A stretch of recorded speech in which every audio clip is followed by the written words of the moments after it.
as noticed in documents from the Office of Energy, and we will go ahead and call this meeting to order. Thank you, Chair. For the record, James Hum, Director, Governor's Office of Energy. I will now take call roll. Chair Taylor. Present. David Rubin. Present. Robbie Hamlin. Here. Gail Bates. Present. Luke Papez. Present. Richard Perkins. Richard is having problems getting on. Is he still having problems getting on? Okay, I'll circle back Yeah. with Richard to know he's available though. Sheila Hallstrom. Present. Elise Porto. Elise was going to call in, so we might need to keep an eye out for her. She's on a plane.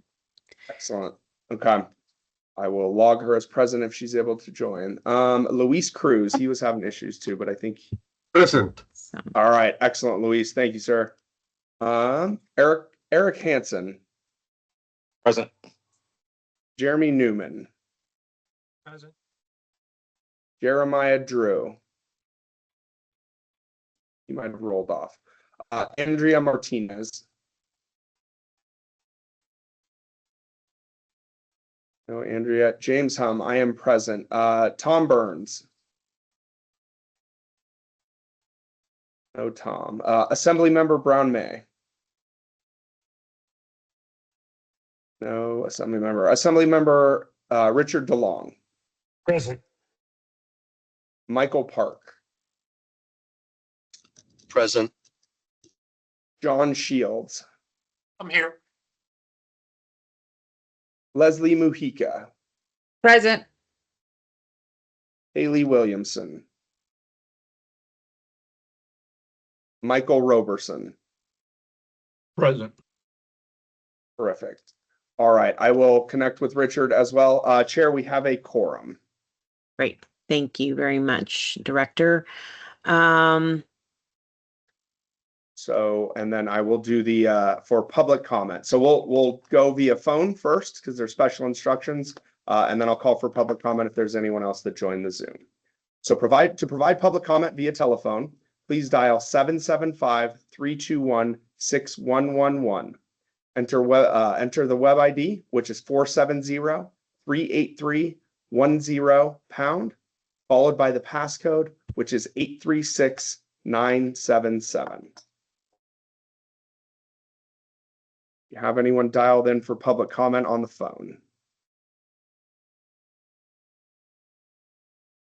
Chair, it doesn't appear that we have anyone dialed in for public comment on phone. So now I'll call for public comment on Zoom. Excuse me, Teams. Chair, it does not appear that we have any public comment at all for now. So it is on to your opening remarks, and thank you so much for getting everybody together today. Okay, well, thank you, Director, and to your office for getting everybody together. Appreciate all the work. Just really briefly want to say thank you to everybody for their patience while we had a transition in administration at the Energy Office. Thanks to everybody who had been there under Director McClinton for all of their hard work, and looking forward to moving forward with Director Hum and his team. Thank you to our speakers for, again, their patience while we got this rescheduled, and looking forward to some robust discussions in 2026 as we move towards some deadlines in 2027. Today, we're really looking forward to having speakers from the Brattle Group and NV Energy to talk about the new EDAM entry that was approved. So Mr. Rubin, thank you for putting a presentation together, and to the Brattle Group for all the work that they always do in the energy space, and looking forward to hearing about resource adequacy. And then we have colleagues today from New Mexico, Wyoming, and Colorado that are going to talk about their transmission authorities in their states and how they work to build out transmission systems, which is a very key piece of us being able to be part of a regional market. And so with that, I am going to go ahead and just pass it on to our first speaker. That is Mr. Rubin, and he is going to talk about NV Energy's EDAM filing and transmission planning. So with that, Mr. Rubin, please take it away.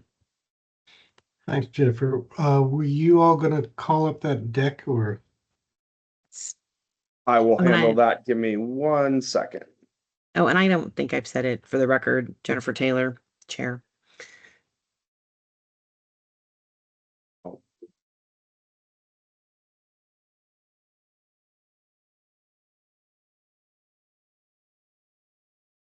All right. Can everyone see that? On my screen. Yes. Yes. Excellent. Thank you. All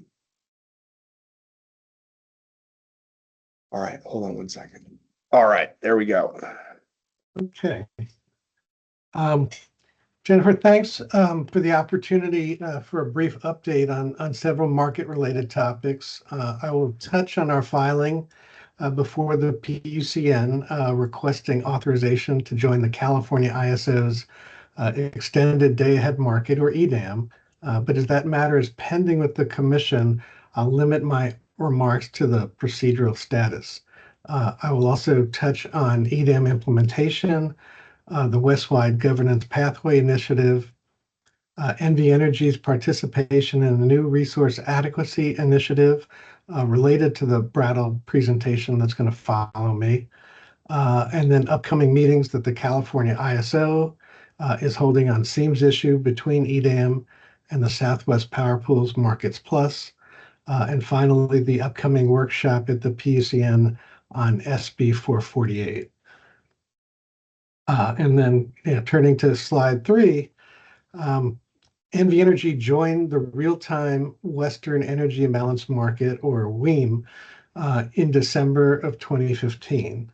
And to expand our organized market participation into the day-ahead time frame, the companies filed an application with the PUCN in October of 2025.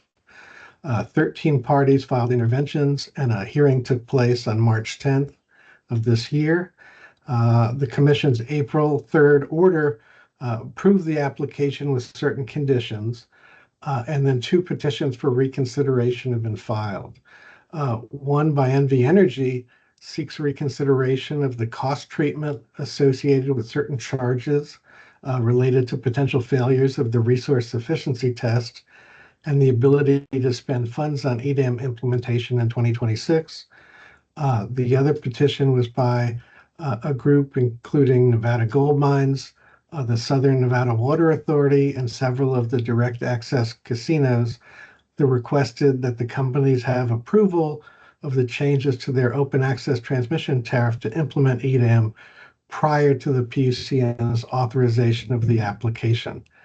And a decision on that petition, or those 2 petitions, is expected by the end of May. And turning to slide 4, as you may have seen in the trade press, EDAM went live with PacifiCorp on May 1st. Portland General is expected to join EDAM on October 1st of this year. And then the balancing area of Northern California, the Los Angeles Department of Water and Power, Turlock Irrigation District, and the Public Service Company of New Mexico are expected to join in October of 2027. The Imperial Irrigation District is planning on joining EDAM in October 2028. Markets Plus is scheduled to go live in October of 2027 with PowerX, the Arizona Public Service Company, the Salt River Project, Tucson Electric Company, and the Public Service Company of Colorado. A second wave of balancing authorities is expected to join in October 2028, consisting of the Bonneville Power Administration, Chelan County PUD, Puget Sound Energy, Grant County PUD, and Tacoma Power. The Westwide Governance Pathways Initiative continues to make progress with the formation of the Regional Organization for Western Energy, the Row. The Row has been incorporated in Delaware. A board nominating committee has been formed with the hope of having the independent board seated this fall. And then the plan is to have the Row take over oversight responsibilities for the EDAM and the WEAM by January of 2028. And last week, the California ISO Board of Governors and the Western Energy Markets Governing Body approved for filing at FERC a proposal whereby the Row would secure debt financing that would then be backed by recovery under the California ISO tariff for their operating costs in this interim period until they go live. So between now and that January 2028 date, the Row expects to need between $7 and $8 million. And in addition, the Row has established their own website, which is listed on the slide. And if I could have the next slide, please. NV Energy and certain of the EDAM entities and other parties are exploring the potential benefits for participating in a resource adequacy program that represents the diversity and interconnectivity of their systems. This is my way of teeing up the Brattle presentation that's coming. The expectation is that the Row would govern the program, and then the stakeholder process is just beginning. There was a workshop today on governance. There'll be one on May 19th on modeling and metrics, one on May 21st on compliance requirements, and May 26th on reporting and transparency. And the information on this effort can be found on the Row webpage under the new Resource Adequacy tab. And if all that wasn't enough for us, the California ISO has scheduled a workshop on SEAMS issues for July 31st. This will be the first in a series. The agendas will include an overview of Western market SEAMS, characterizations of SEAMS issues from a panel of industry experts, and perspectives on SEAMS from a panel of state regulators. Information on future workshops will be posted on the California ISO SEAMS webpage. And then the next slide, please. I included slide 6 here just as a reminder that under SB 448, NV Energy must join a regional transmission organization, an RTO, by January 1st of 2030. The requirement can be waived or delayed by the PUCN if the company files an application by January 1st of 2027 that demonstrates we are unable to find a viable RTO despite reasonable efforts to comply, or joining an RTO is not in the best interests of NV Energy and its customers. The PUCN will grant the application if it's in the public interest. Now, NV Energy understands that to be viable, an RTO must meet all of the 11 statutory criteria, including the requirement that governance be independent. Viability should also include interconnectivity. NV Energy must have a sufficient transmission interchange with a footprint of sufficient size and resource diversity to secure the potential benefits of a coordinated dispatch.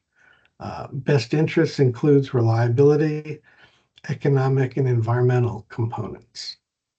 And then the next slide, please. And the PUCN has established a proceeding to review two important questions. The first is, what information should NV Energy include in an application by the end of this year for a waiver or delay of the requirement? And second, what information should NV Energy include in an application to join an RTO? Initial comments were filed on April 21st. And in addition to NV Energy, the PUCN regulatory operations staff, and 4 other parties, Advanced Energy United, Interwest Energy Alliance, the National Resource Defense Council, and the Western Resource Advocates filed comments. Reply comments were filed yesterday, and a workshop is scheduled before Commissioner Cordova for June 2nd. And with that, Jennifer, if there are any questions? Thank you very much, Mr. Rubin, for the overview and the presentation. Does anybody on the task force have any questions?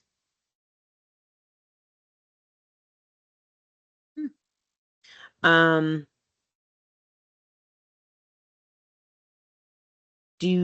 you had, Mr. Rubin, if I it's have a question. Oh, go ahead. Go ahead, Mr. Sorry. Negron.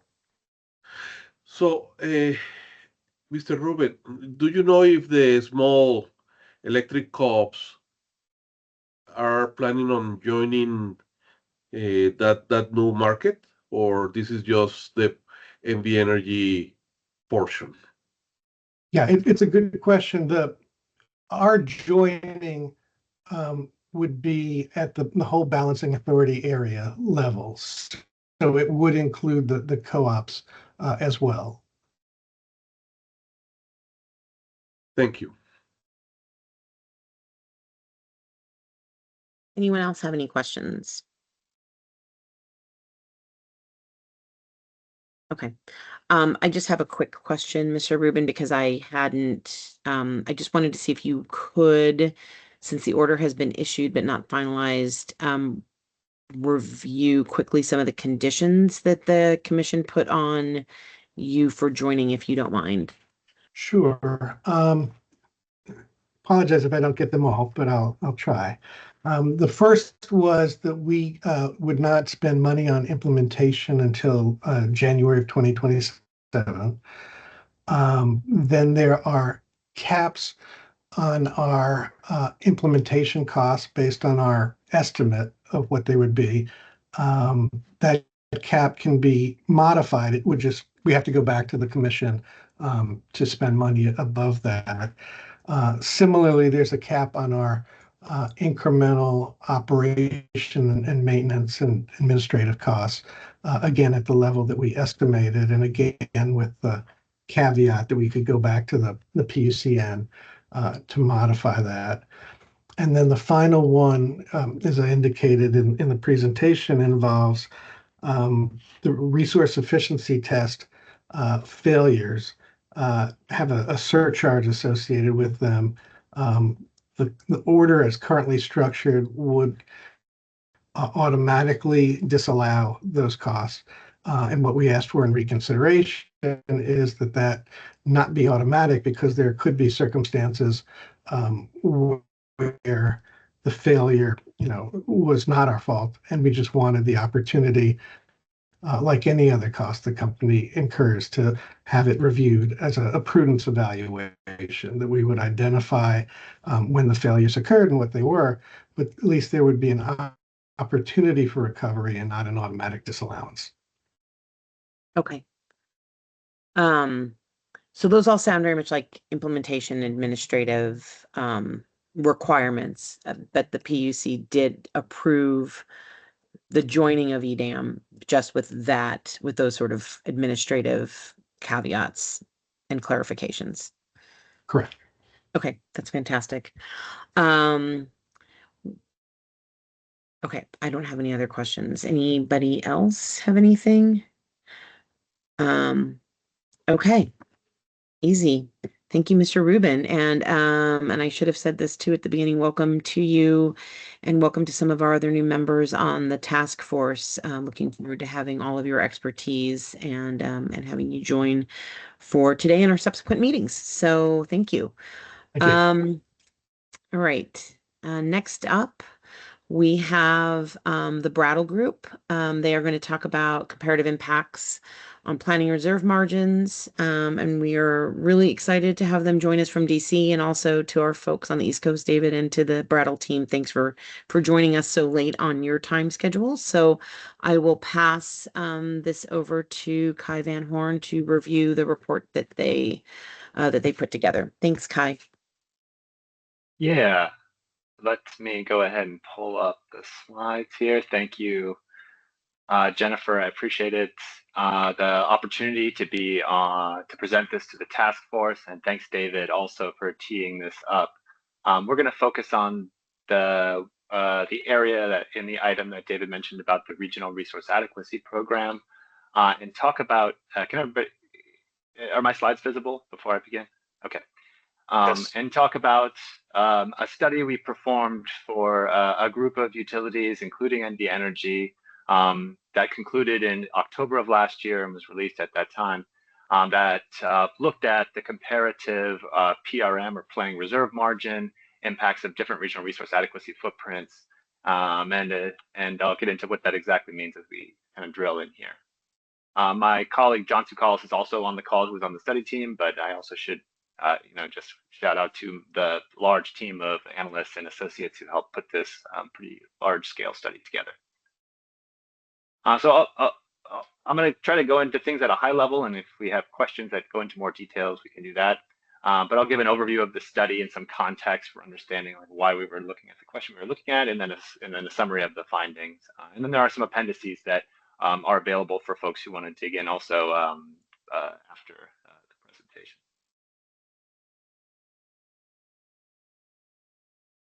So, why, I guess first as a point of context, regional resource adequacy programs are valuable because they can help unlock diversity. They can leverage differences in the timing of system need in order to make it possible to meet those needs with fewer resources. So just as an example here on the right, we have a chart here that shows the load for, just as an example, Pacific Northeast and Arizona Public Service for a day in July 2024. And then that's the green line and the yellow line. And then the blue dashed line here is the combined load of those two areas. And so the kind of diversity we're talking about here, at least from the load perspective, it also extends to renewables, is what we see in this chart, where the two utilities here, PACE and Arizona Public Service, have individual peaks at different times. PacifiCorp peaks at 5 p.m. and Arizona Public Service peaks 2 hours later. And if we sum up those two loads, the peak is at 5 p.m. And so essentially what happens there is if you take the individual peaks, which is the dashed green line and the yellow line there, the sum of those peaks is higher than the peak from that dashed blue line. That's the diversity savings. And so what we get when we have a regional footprint is we can harness that diversity and reduce the amount of capacity we might need in order to meet the load during the most challenging periods of time, or at least we can, individual utilities can help support each other during times when one utility has a peak, but another utility is not peaking, and so would have surplus resources. This example is just for two utilities, but diversity savings tends to increase with the size of the region, and that size there is more like geographic scope rather than like necessarily the size of the utilities in the region. Like the scope, from east to west is important because you have time zone differences that can help with when load comes on and when solar comes on, and north to south as well, because it can affect when systems that are summer peaking versus winter peaking.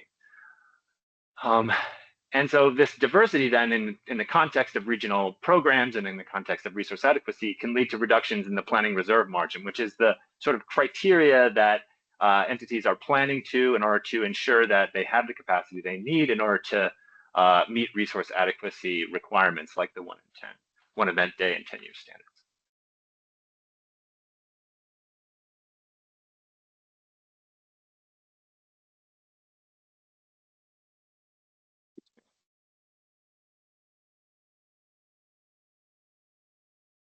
All right, so then sorry, I should have. Okay, and then so our study focused on two regional resource adequacy footprints, one of which is the RAP. And the RAP is a FERC-approved regional resource adequacy program in the West that covers a lot of the West, and a program which many of the utilities that were participating in the study were participating in during its development. And the RAP is just a framework for coordination between the entities in the program to meet resource adequacy planning criteria, and then also to manage capacity emergencies as they arise. So RAP has two programs. One is the forward showing program, which was the focus of this study. The forward showing program has two main components, which is it facilitates the regional diversity sharing I was talking about before when determining capacity needs. And what that does, as I mentioned, is it can result in lower planning reserve margins for participants. And the operational program, which we didn't touch or we didn't get into with the study we did here, that's about when you are in the day of operation and you have a capacity emergency, how can participants support each other in meeting needs? So that's an important part of any regional resource adequacy program, but it's not part of the study. And I also note too, this footprint I show here is not, it was current as of Q3 of 2025, but it's no longer the RAP footprint. It's changed somewhat. Just a couple of details on the forward showing program. It establishes, most importantly, it establishes the PRM, and it sets the bind, which is the binding requirement utilities need to meet on a sub-regional basis. So RAP, as I showed it as one region, but it's actually broken up into two, which I'll talk about. And it establishes those requirements for summer and winter, and it on a monthly basis in each of those seasons. And you know, the timing for all of these things is that it does all the studies are done a couple of years ahead of the binding season, and then are released about 1 year ahead of the forward showing deadline. And then the participants, you know, have to show that they've got enough capacity lined up either through their owned resources or contracted resources in order to meet those requirements 7 months in advance of the binding season. So the existence of RAP was sort of like the starting point for this study, because the question that the study group came to us with was really, would a regional resource adequacy program that included just this study group be likely to yield lower planning reserve margins than those entities would be subject to under the RAP, so in the RAP subregions. So you know, everybody was in the RAP, but then there's a lot of developments going on and the alignment between the regional resource adequacy program and some of the day-ahead market developments is also relevant. But the question for this study, which was the narrow question of, you know, what is the PRM under RAP as it was at the time of the study, and this alternative footprint. And so in order to do that, we undertook a lot of detailed resource adequacy modeling and historical analysis with the explicit intent of trying to replicate how RAP does all of their analysis for the forward showing program. Because our goal here was to calculate the components that we need to calculate in order to do the PRM calculation in a way that, one, was like a realistic representation of how RAP would do it, but then also would allow us to do an apples to apples comparison between the RAP footprint and this alternative footprint, where the only difference really is where the main difference is the footprint and not any other methodological changes that we might have made. So we haven't assumed that this alternative footprint has any different design or anything like that. That's a question that would go like a next step beyond what we've done here. So we did all this analysis, and you use those results in order to calculate PRMs for the winter 27-28 and summer 2028 binding seasons. And then we make a comparison between all of the footprints across those binding seasons. So as I mentioned, there were two main footprints that we looked at, but actually there were 4 PRM calculations that we needed to make in order to do the study. So for the RAP, because RAP is actually, RAP, though it is like there's one RAP region, one RAP program, there's actually 2 subregions with an assumption of how much sort of diversity sharing there will be between the regions, which we capture. And so for RAP, we did actually 3 footprints. One is the entire RAP, which is for comparison. And the others was RAP Northwest, also sometimes called Mid-C by RAP, and then RAP Southwest Southeast, which is sometimes called CWE. And you'll see on the left here those footprints. The black circles here is the full RAP, and then I've drawn on here the red line is the sub-regional boundary between the Northwest and the Southwest Southeast. The right-hand map shows the study participants that make up the alternative EDM focus footprint. And so for this case, and so this is basically the alternative footprint that we are comparing the PRM back to the RAP.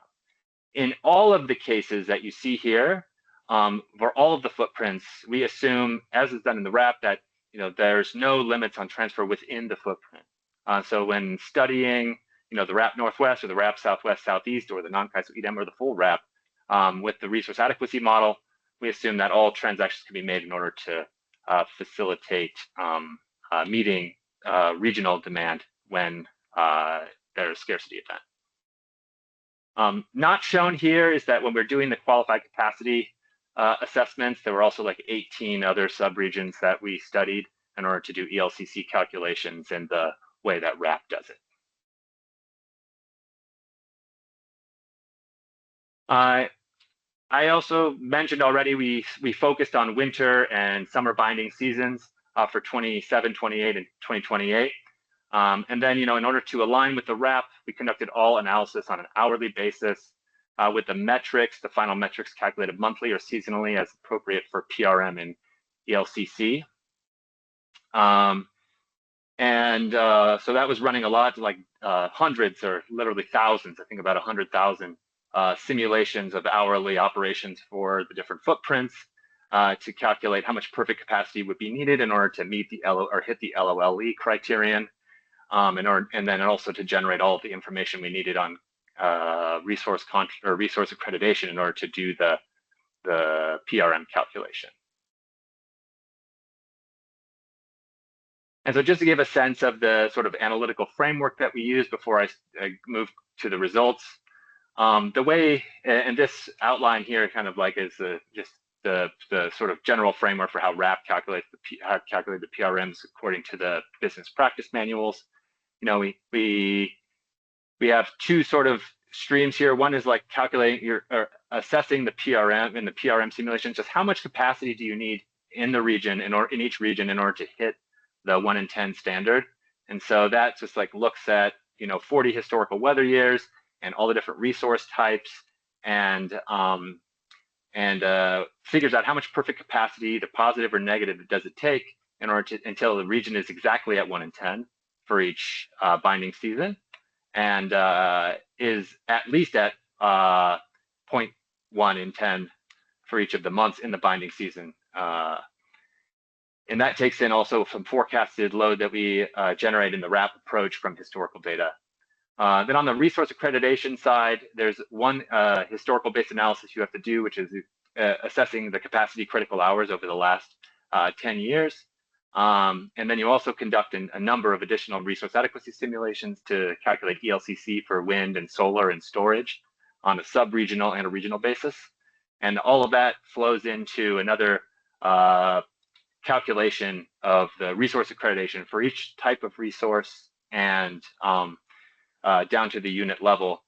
And then the qualified capacity of resources, plus the perfect capacity we get from our PRM simulation, plus the forecasted load we can use to calculate then the PRM.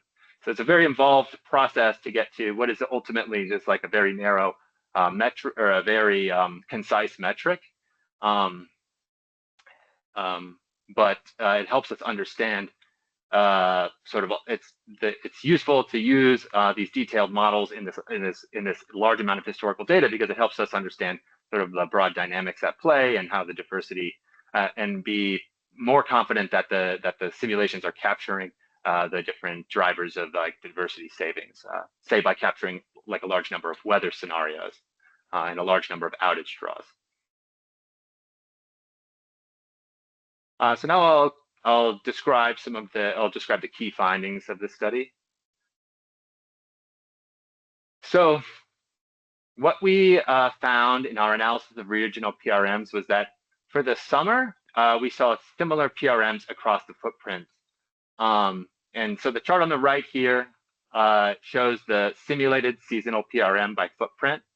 So the PRMs are monthly, but here they're summarized on a seasonal basis to make it a little bit easier to assess.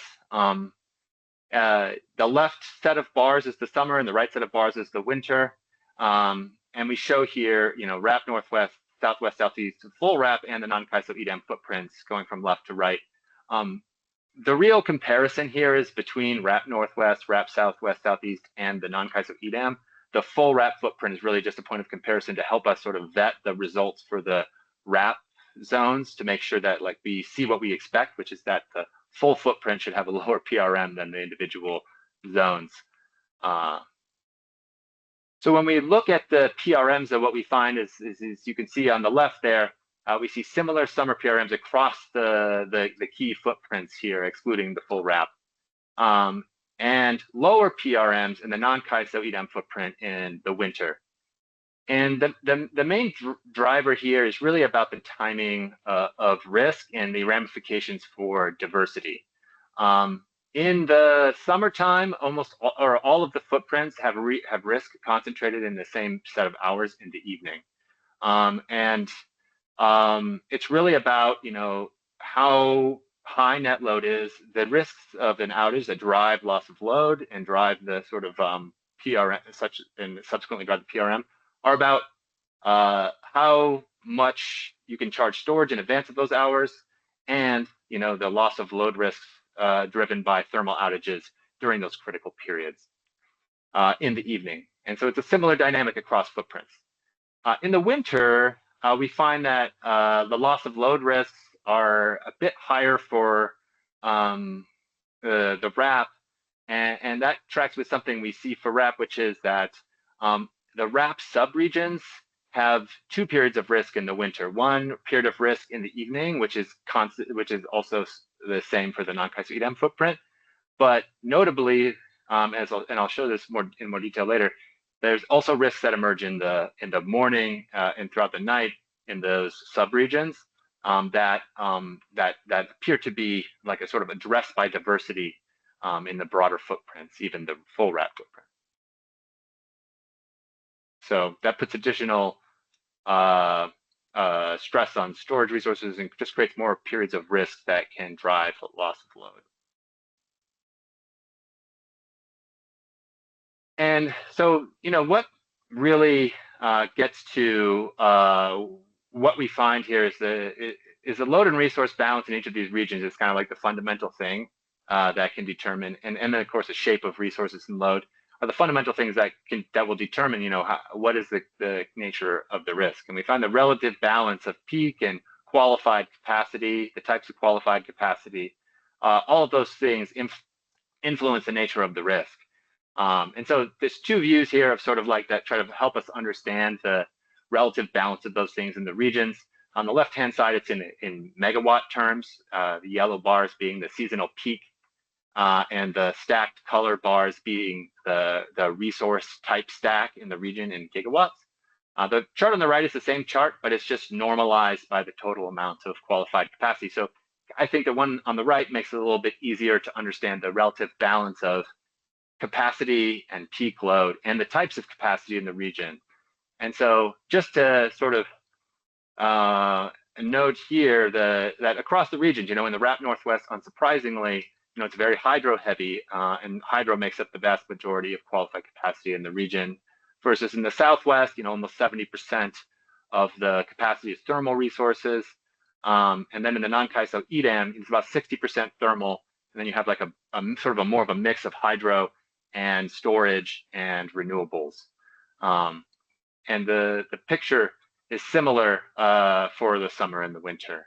And this mix of different resource types can affect the outcomes because it affects the types of risks that can have the size of the risks and their impact on the region. So regions that are more thermal heavy are more affected by thermal outage risk, versus higher storage proportion would be affected by the types of events where you have like a drought of wind or excess energy in advance of a period of high net load, which would make it difficult for storage to be prepared to meet that need.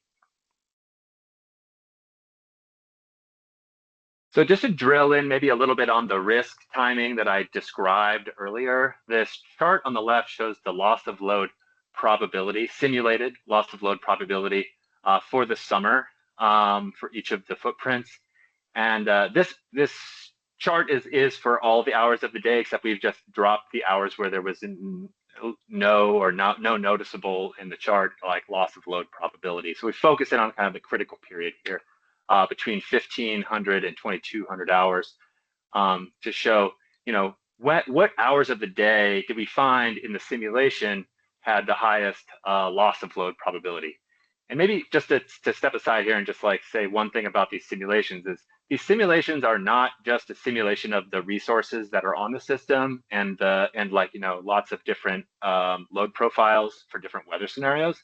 It's that, yes, but it's also then adding another type of capacity, either positive or extra load or additional perfect capacity, in order trying to push the system to the resource adequacy criterion.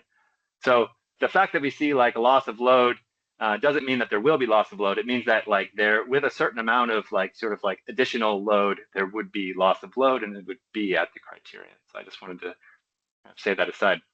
And so, but what we find in the summertime is like two noticeable things. That, you know, there's a concentration of risk in the evening hours, which makes sense, that tracks with our understanding of where the highest net load is during the day for all the regions.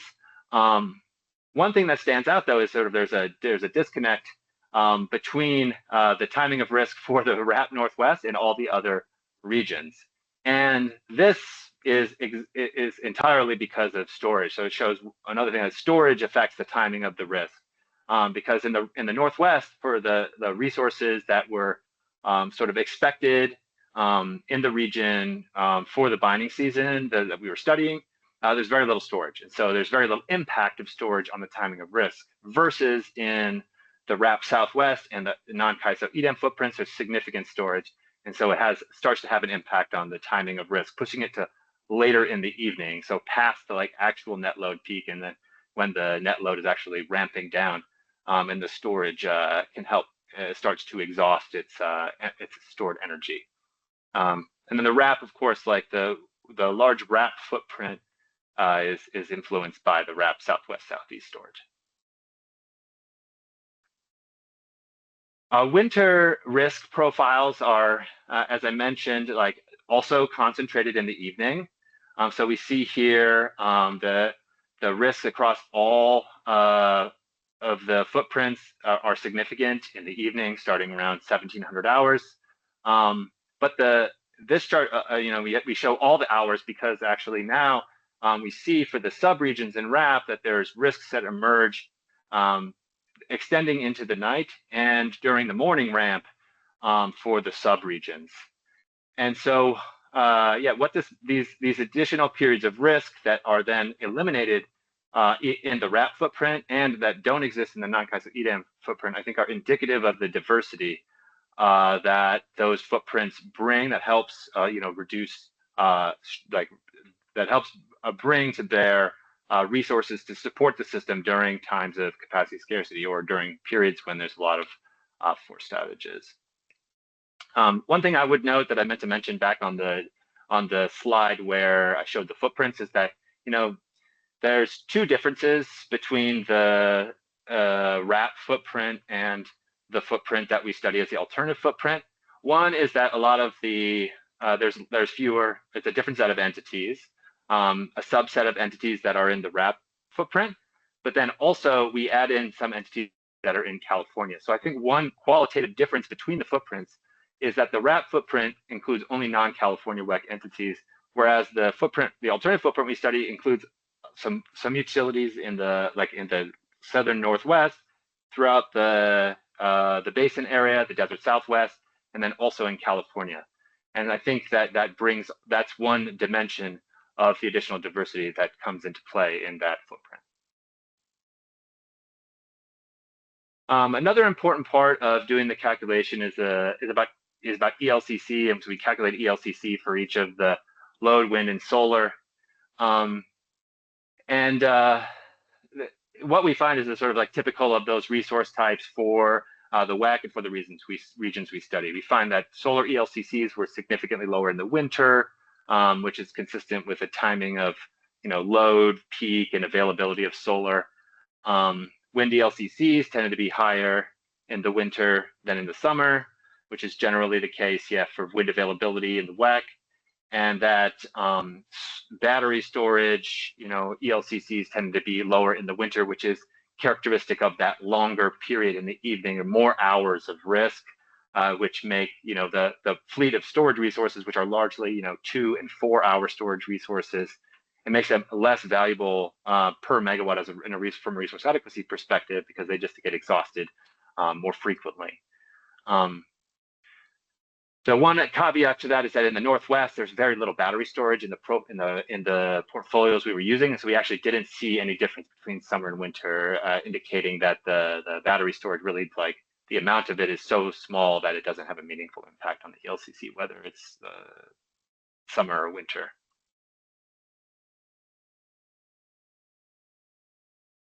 And now just a couple of examples of the types of risks that we were seeing in each of the regions. So this, on the left side of this slide, it summarizes actually for this non-CAISO EDAM footprint.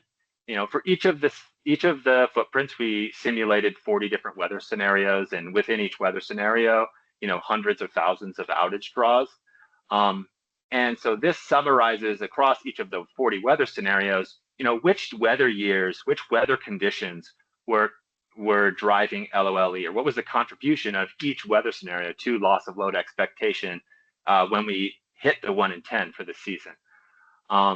And we find here that 2022 accounts for around 30% of the summer loss of load. And lo and behold, like if you look back in history, that coincides with a heat dome that was centered on the Pacific Northwest that produced, high temperatures across the West.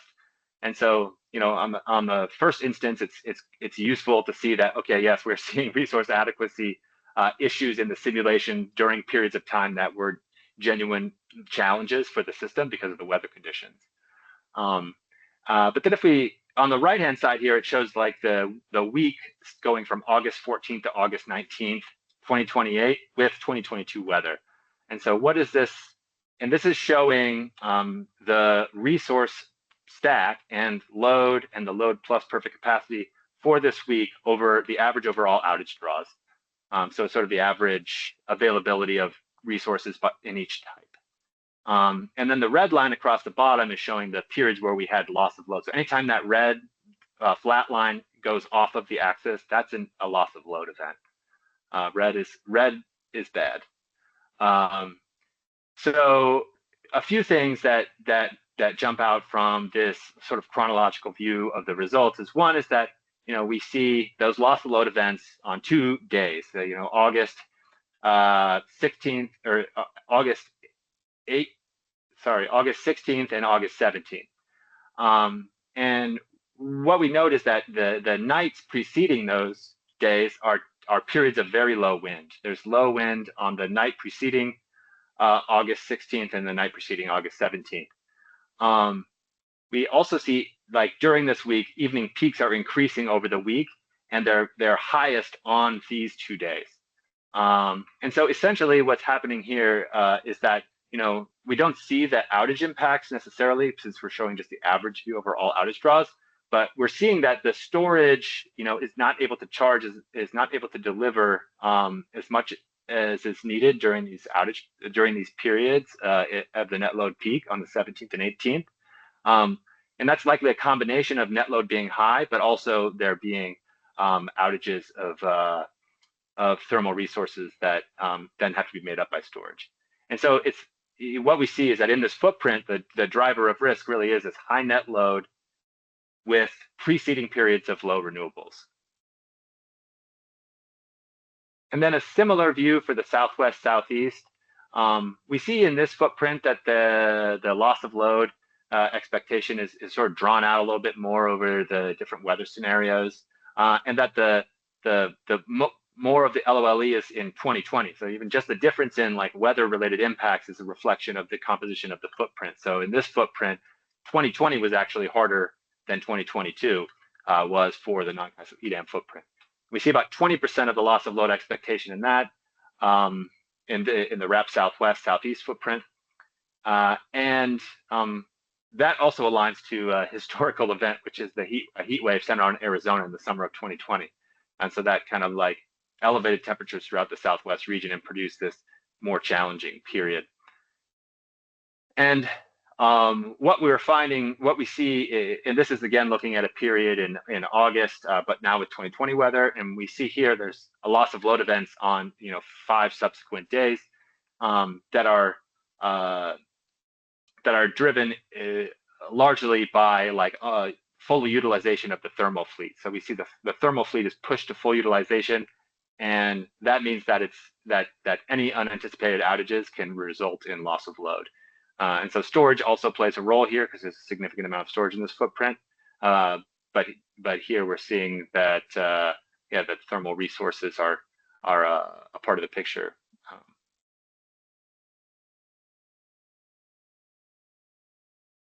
So that's the kind of a high level view of this study. The focus of the study was on PRM, and the conclusions about PRM were that the loss of load risk or the PRMs are similar between the RAP subregions and CAISO EDAM footprints. We see lower footprints for the non-CAISO EDAM in the winter, but overall we would say basically that they're similar to and potentially lower the PRMs for the non-CAISO EDAM footprint based on our analysis of these two binding seasons and under the RAP methodology. Again, we see that the summer loss of load risk are concentrated in the evening across all the regions, but in the winter that the loss of load risk spans more periods of the day in the RAP subregions, and that batteries are an important driver of risk timing and really play a key role in determining whether hours will be loss of load or not.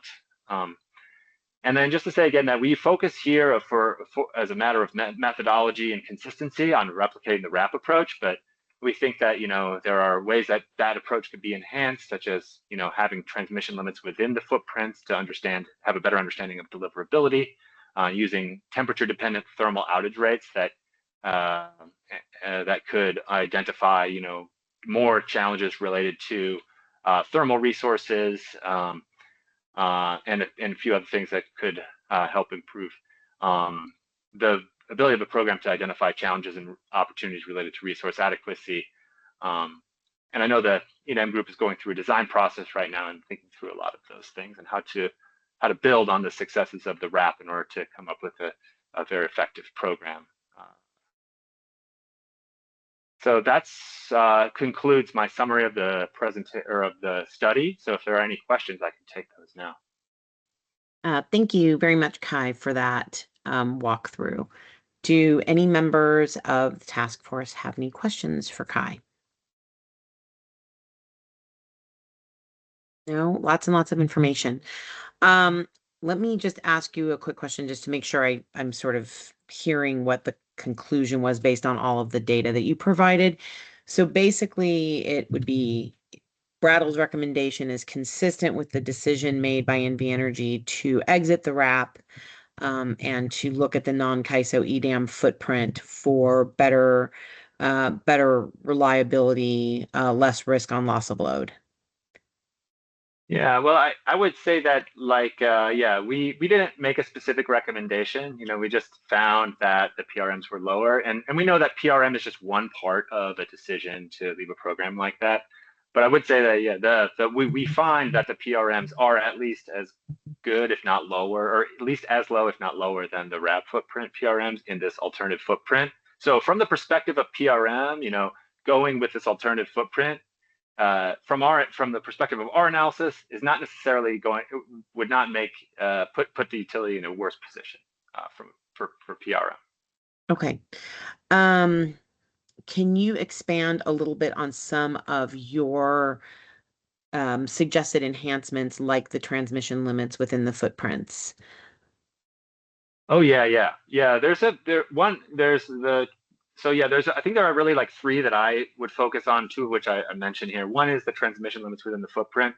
I think that one of the challenges of resource adequacy is during times of need, you want the program to identify mutual support that is possible to deliver, so that we don't have a view of the system as being resource adequate when actually there are limits to whether or not we can meet needs within a given regional program footprint during a time of need.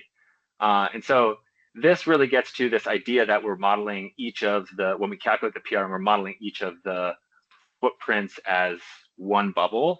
I think it would be possible to do it either as a multi-zonal resource adequacy model that captures some of the key interfaces that might be binding during a capacity emergency event, or take some other approaches of having a pseudo nodal model for resource adequacy in order to allow us to assess a PRM that takes into account some of those limitations, because it could affect the amount of capacity that needs to be held or the location that capacity needs to be held in order to get to the same level of resource adequacy. Another one I think is the status of non-firm imports in the RAP, which is basically like RAP like accounts for regional diversity between the North and the South, but it doesn't allow for any non-firm support from outside the RAP footprint during a period of emergency. And though I know like it's difficult sometimes to rely on sort of market purchases for resource adequacy because the probability that they show up like may historically have like a significant value, but it's difficult to trust. But you know that at least thinking about it and having it as a component of the program to think about because any non-firm support that is accounted for could reduce the PRM that that program participants are subjected to, and thus the cost to those participants for meeting resource adequacy needs. And then the last one is about temperature dependent outages. Like we've learned over the last few years, like the last decade now, I guess, maybe I've been doing this for longer than I realize, that extreme weather is like a really big driver of resource adequacy risk, particularly. And, you know, we know that outage rates for thermal plants are in many regions are very dependent on the temperature, extreme temperature particularly. And so if we don't capture that in the resource adequacy simulations that we do, it creates just this disconnect between the reality that we are operating the system to meet and the reality that we are simulating for planning. And that can be problematic because then we might underinvest or we might like underestimate the PRM that's truly needed in order to meet capacity risks because like we might have, you know, a 10% reserve margin, but you know, some more of that capacity is going to be on outage during extreme event than we thought because the temperature dependent outages rates are much higher than the ones that were used in the resource adequacy simulation. Okay. Great. And then I have one other question. Given everything that's going on in the world right now, and given this increasing push towards data centers and large loads, is there anything from this October report that you think would need to be adjusted, reassessed, anything like that? Yeah, probably, you know, I mean, it's difficult because, yeah, things are changing so quickly now that, you know, any view or scenario probably after, you know, 6 months could be refreshed in order to give an updated view of how things are. I think the fundamental conclusions wouldn't change. That I think like the developments are not necessarily, I mean, the developments would have to be like, I think asymmetric between the different regions. But from everything I understand, like this development is happening in most places, like most places. So I think yes, it would be useful to refresh it, but I'm not sure that that it would change the overall conclusions. Okay, great, thanks. One last call for any questions for Kai. Yeah, Jennifer, this is Rich DeLong. I have a question. And I'll admit my ignorance since this is my first meeting, but in your conclusions with regards to PRMs, does your modeling assume essentially 100% connectivity between the various areas of generation, being able to transfer power between those to come up with your conclusions? Yes, yeah, we followed the RAP methodology, and the RAP methodology is to assume that for the subregions that are studied, that there are no limits on transmission connectivity. There is, though, I will say, like another part of the forward showing, which is like if you're going to contract for resources to meet your planning reserve margin, like as a utility that participates in RAP, that you need to show, I think you have transmission rights that equate to at least 75% of that contract. So, you know, in the simulation, they assume full connectivity. When the rubber meets the road and entities might be signing up capacities or contracted for capacity from another entity, they do need to show that there's transmission behind that. Okay, thank you. Yeah. Thank you for the question. Anyone else? Right. Thank you so much again, Kai, and to the Brattle Group for coming and presenting, and really appreciate all your work in the West. It's my pleasure. Thanks. So I think we need to do a quick rearrangement of the agenda, and I know that that is part of the reason that Director Hum has come back on camera. As we are going to, within my discretion as chair, move our item number 5, minutes review and approve, to be handled now. And then we will get back to the presentations. And then when we get back to the presentations, we are going to need to switch Wyoming Energy Authority's John Jenks, move him after we do this minute review and approval, and then thank Miss Mosteller for being so, again, accommodating, and then she will go after Mr. Jenks. So take it from here, Ms. Ting and Director. Sure, yeah, I'll just jump in here. Good afternoon, task force members. My name is Nicole Ting, the Deputy Attorney General assigned to the Governor's Office of Energy. So for agenda item number 5, we have a number of minutes from past meetings that need to be reviewed and approved. So what my recommendation would be is I would ask that a task force member that had attended each of these meetings and that has also reviewed each of those meetings, if I could ask for a volunteer that meets both those criteria to make a motion to approve those minutes. And then other task force members that did not attend those meetings can vote on that motion based upon the firsthand knowledge of the member that has been at the task force meetings and reviewed those minutes. So again, if there's a task force member that has gone to those meetings and reviewed those minutes, if you'd be willing to make a motion to approve those minutes, that's what my recommendation would be. Madam Chair.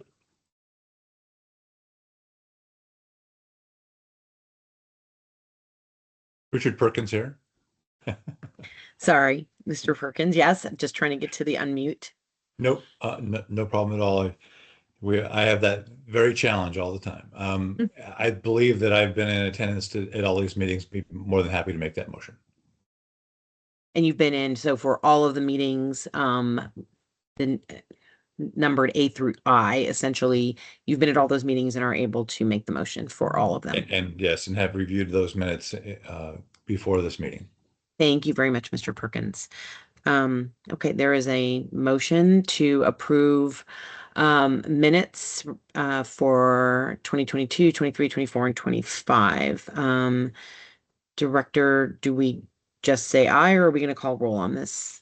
I think, Chair, we can actually, you know what, let's go ahead and call roll, given that this is an administrative fix. So I will second the motion presented, James Hum for the record, second the motion presented by Member Perkins to approve the minutes and attest their accuracy. Agenda item 5, numbers A through I, or letters A through I, the prior meeting minutes. And I will actually, if you give me 1 second, I will pull the roll back up and then take roll, and we can do it that way. Great, thank you. Chair, this All is right. Jeremy Newman for the record. I just want to make sure I understand the motion. The motion is we're agreeing that Mr. Perkins has read the minutes and we are all accepting that he's read them and we're his recommendation. Correct? Yes, Mr. Newman, you are rather soft on your mic. So if I understood it, you're just looking for clarification that the motion is approval of the minutes based on Mr. Perkins' review of the minutes and representation that they accurately reflect the meetings that he attended on all of the dates lettered A through I. That would be my motion. Jeremy Newman for the record. Thank you. Thank you all. All right, I will do a roll call. Chair Taylor, Yes. Member Rubin, Yes. Member Hamlin, I believe he dropped off. Member Bates, Yes. Member Papez. Yes, okay, excellent. Member Perkins, Aye. Member Hallstrom, Yes. Member Porto, I don't know if she's joined yet. Don't think so. Okay. Member Cruz Negron, Aye. Member Hanson, Aye. Member Newman, Aye. Member Hum, aye. Assembly Member DeLong, Aye. Member Park, Aye. Member Shields, Aye. Member Mujica, Aye. and Member Roberson. Aye. Chair, we have a unanimous vote of those present. I thank Mr. Perkins, I thank Deputy Attorney General Ting, and you, Chair, for helping us get this administrative fix cleaned up. Truly appreciate everyone's efforts on this. Thank you, Chair. Thank you very much, Director. Okay. Yes, thanks again, Member Perkins, for taking the laboring oar on that. All right, so I am actually just need to get Mr. Jenks, can you confirm for me, are you able to stay on until 3 p.m. Pacific? I just wanted to clarify because Ms. Mosstaller is saying that she's got a hard stop at 2 p.m. Pacific, so I just want to figure out how to situate you two. Yes, I could. Yes, I could say. Okay. Yeah.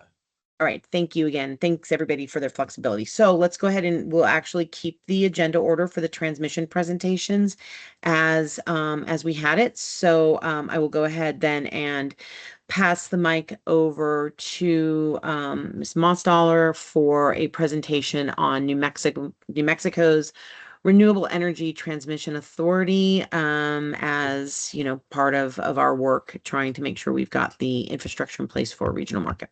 Thank you, Ms. Mosstaller.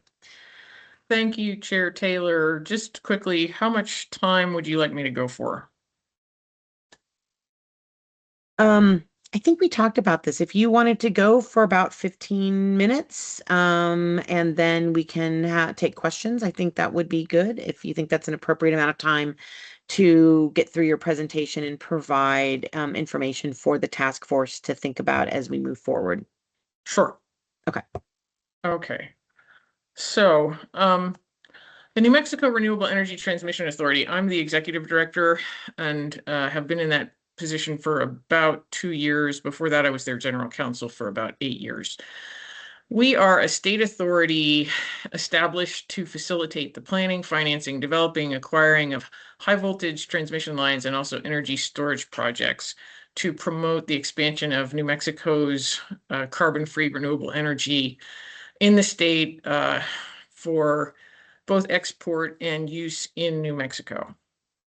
We were established by statute in 2007 during the Bill Richardson administration. He came to be New Mexico's governor after he was the energy secretary under the Clinton administration, and really had some tremendous vision in terms of he understood New Mexico's renewable potential and also the challenges with our infrastructure at achieving that potential. And so created RETA to assist with building out that infrastructure needed to support the development of renewables in New Mexico. We are a state authority, which, if you look at the turquoise language on this slide, is defined as a public body separate and apart from the state, constituting a governmental instrumentality for the performance of essential public functions.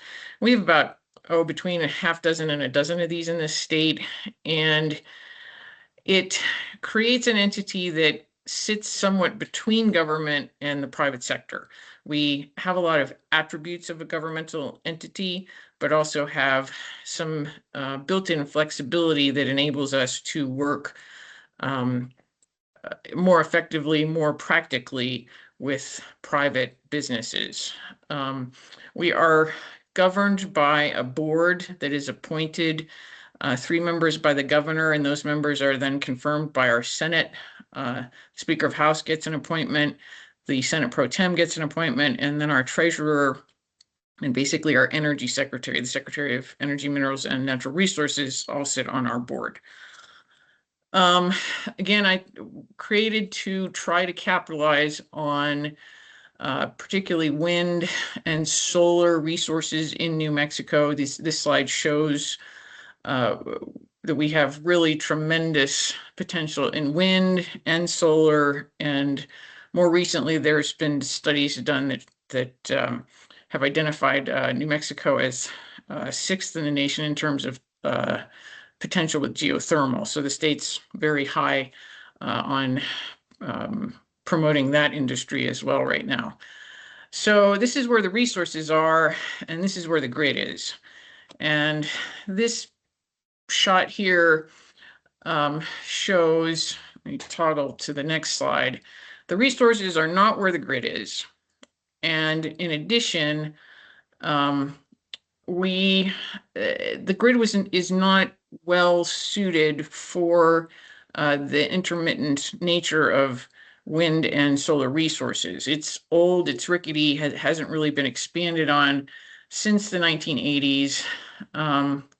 We do sit in a geographically advantageous position in terms of the grid, in that we parts of New Mexico are in SPP, most of it's in WEC, and we border ERCOT. So lots of potential to fix some seams issues and access markets. So RETA's been around since 2007. It took us quite a while to kind of figure out how to use our statute to actually get any infrastructure built. We started, what this slide shows is our current portfolio of transmission projects. We did a very early public financing with this. It was basically a gen-tie line for High Lonesome Mesa wind farm in about 2010.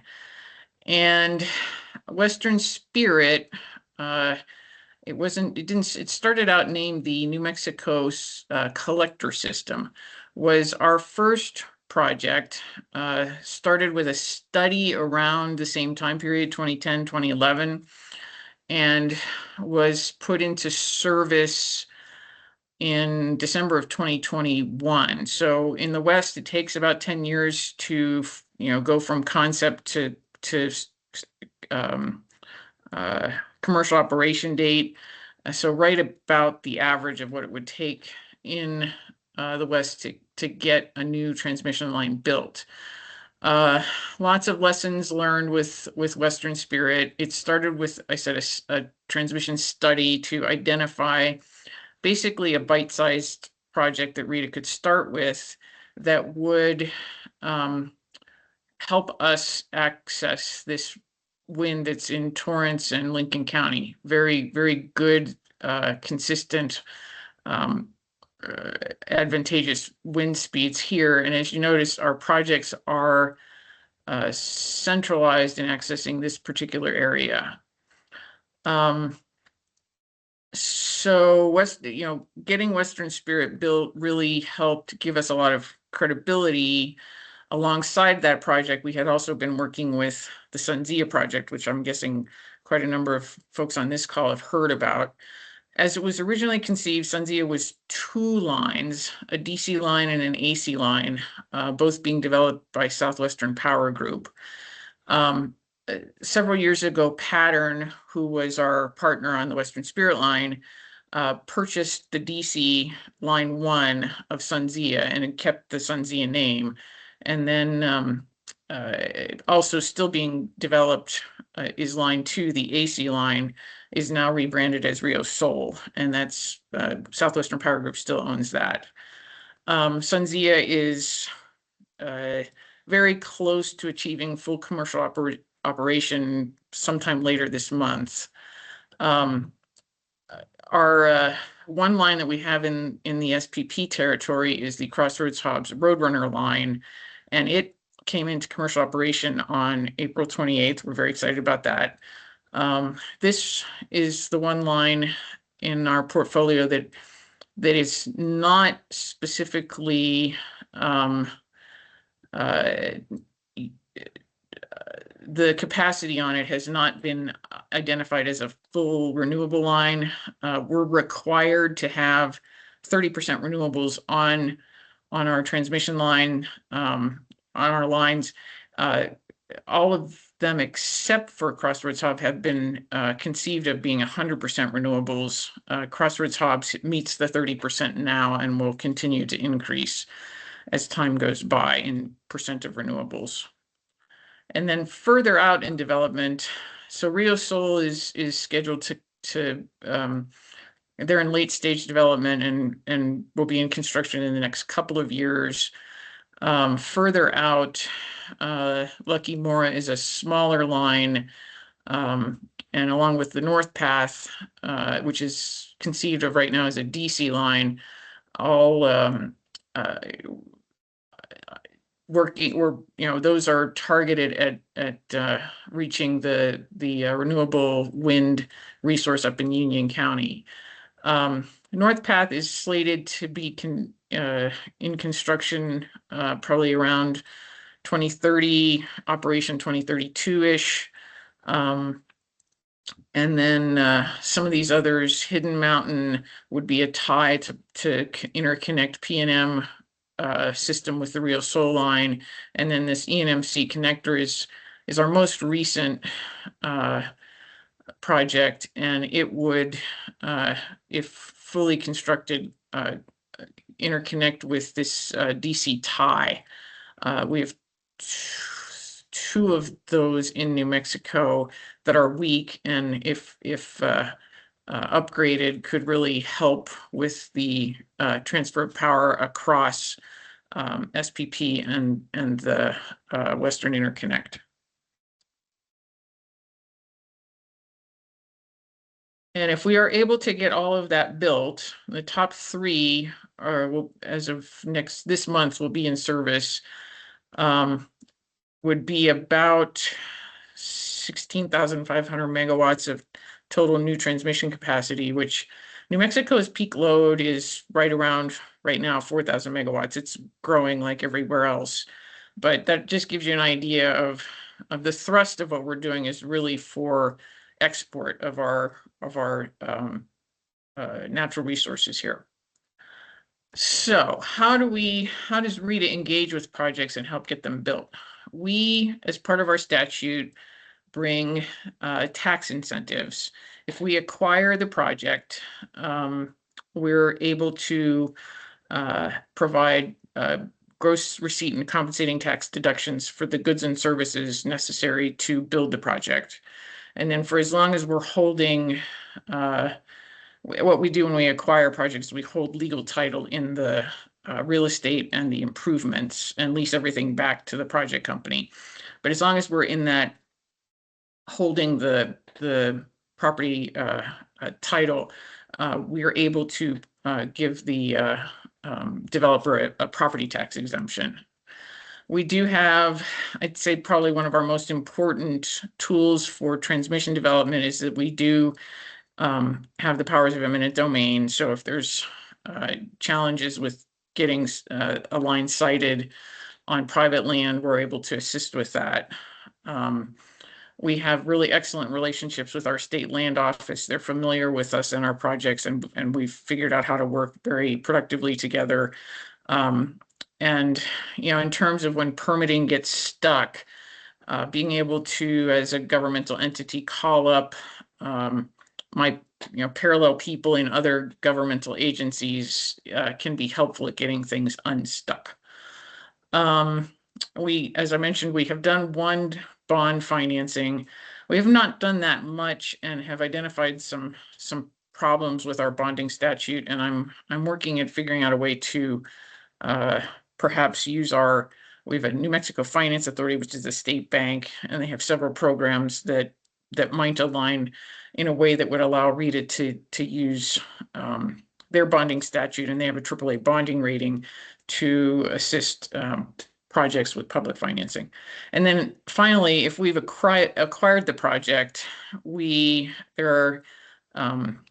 our Public Regulation Commission ordinarily for these kinds of projects would approve location or any right-of-way with wider than 100 feet.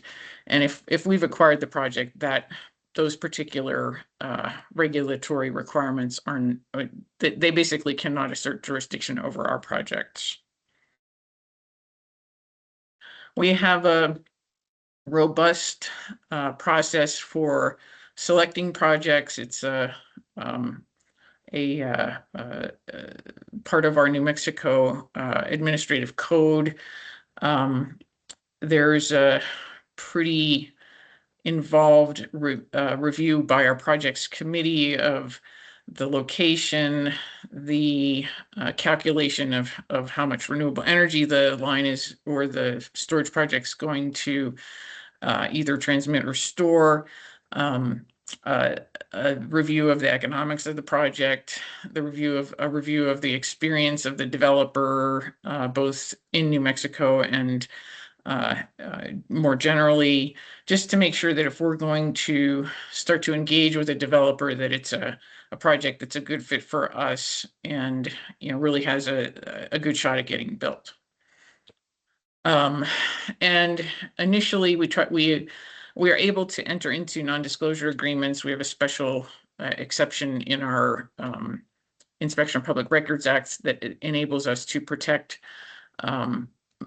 materials, project information that project developers are not going to want to make public.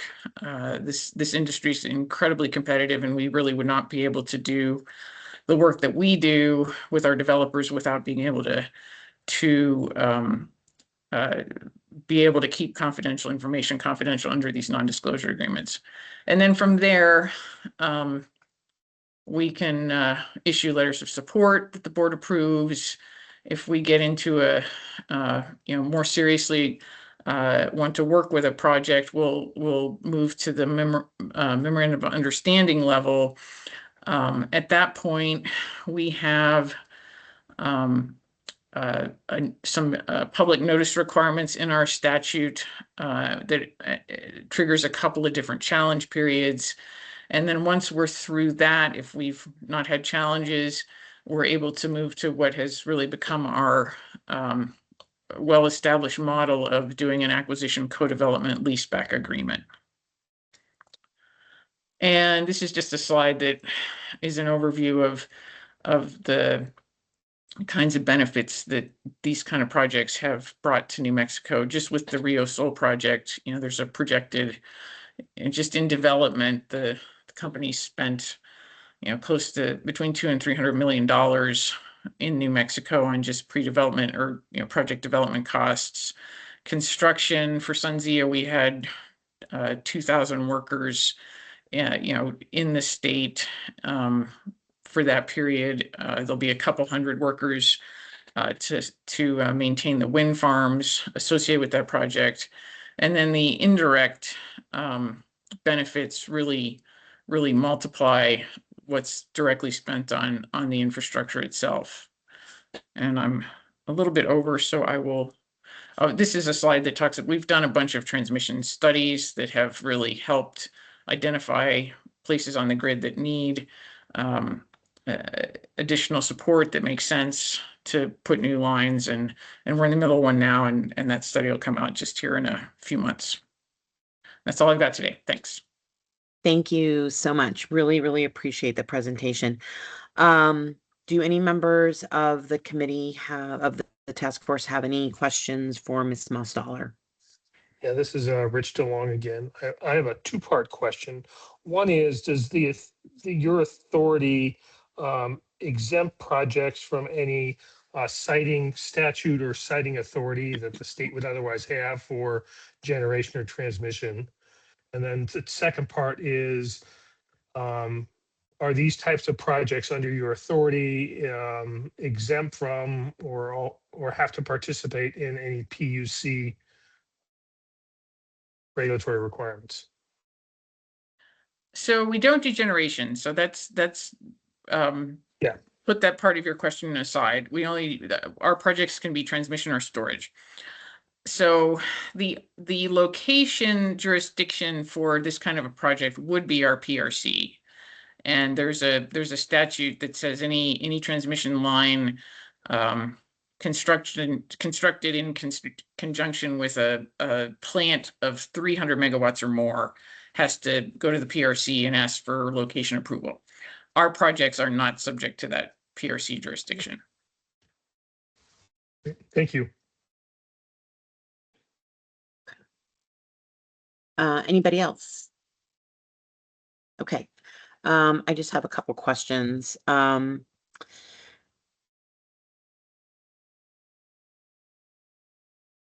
since you talked a lot about coordinating amongst your state agencies, it would be great to get some perspective from you on coordination among state transmission authorities. You know, we've got two of your colleagues on from Wyoming and from Colorado.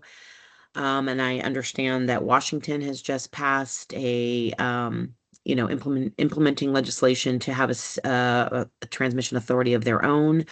So it'd be great to get your perspective on that state coordination, as well as federal agencies or RTOs, but really from state to state, how you guys are coordinating, and where would you see some of the biggest opportunities? Are there gaps that might have better inter-authority coordination that we could fill? And is there anything else that you might want to address that would be needed for regional mechanisms to bring more of this coordination online?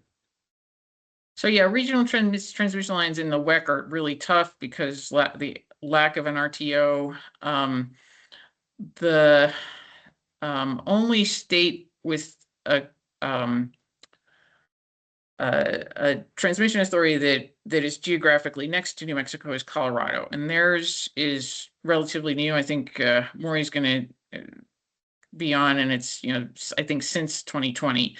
So they're pretty soon after they were established and their board got set up, they came down and we really did share quite a lot of information about, beginning steps, what really helped us. They've done a study. I think that was something we suggested. They're working on, rules and other things and finding a first project. And we've been consulting with them pretty regularly. I think we talk with Maury at least once a quarter. And we're really looking for a project to do together because we've identified a couple of areas where it would be good to either upgrade or do a new line that interconnects the New Mexico's northern border and Colorado's southern border. I've certainly met John and we've talked, and the three of us are also working with GridWorks, which approached us to do a transmission authority workshop. And so that's pretty far along in the agenda planning and will take place in, I think it's September 23rd through 25th. And we've also, I did quite a bit of talking with the folks in Washington when they were running their bill. And I think did some testimony in both Oregon and Washington in front of some legislative committees.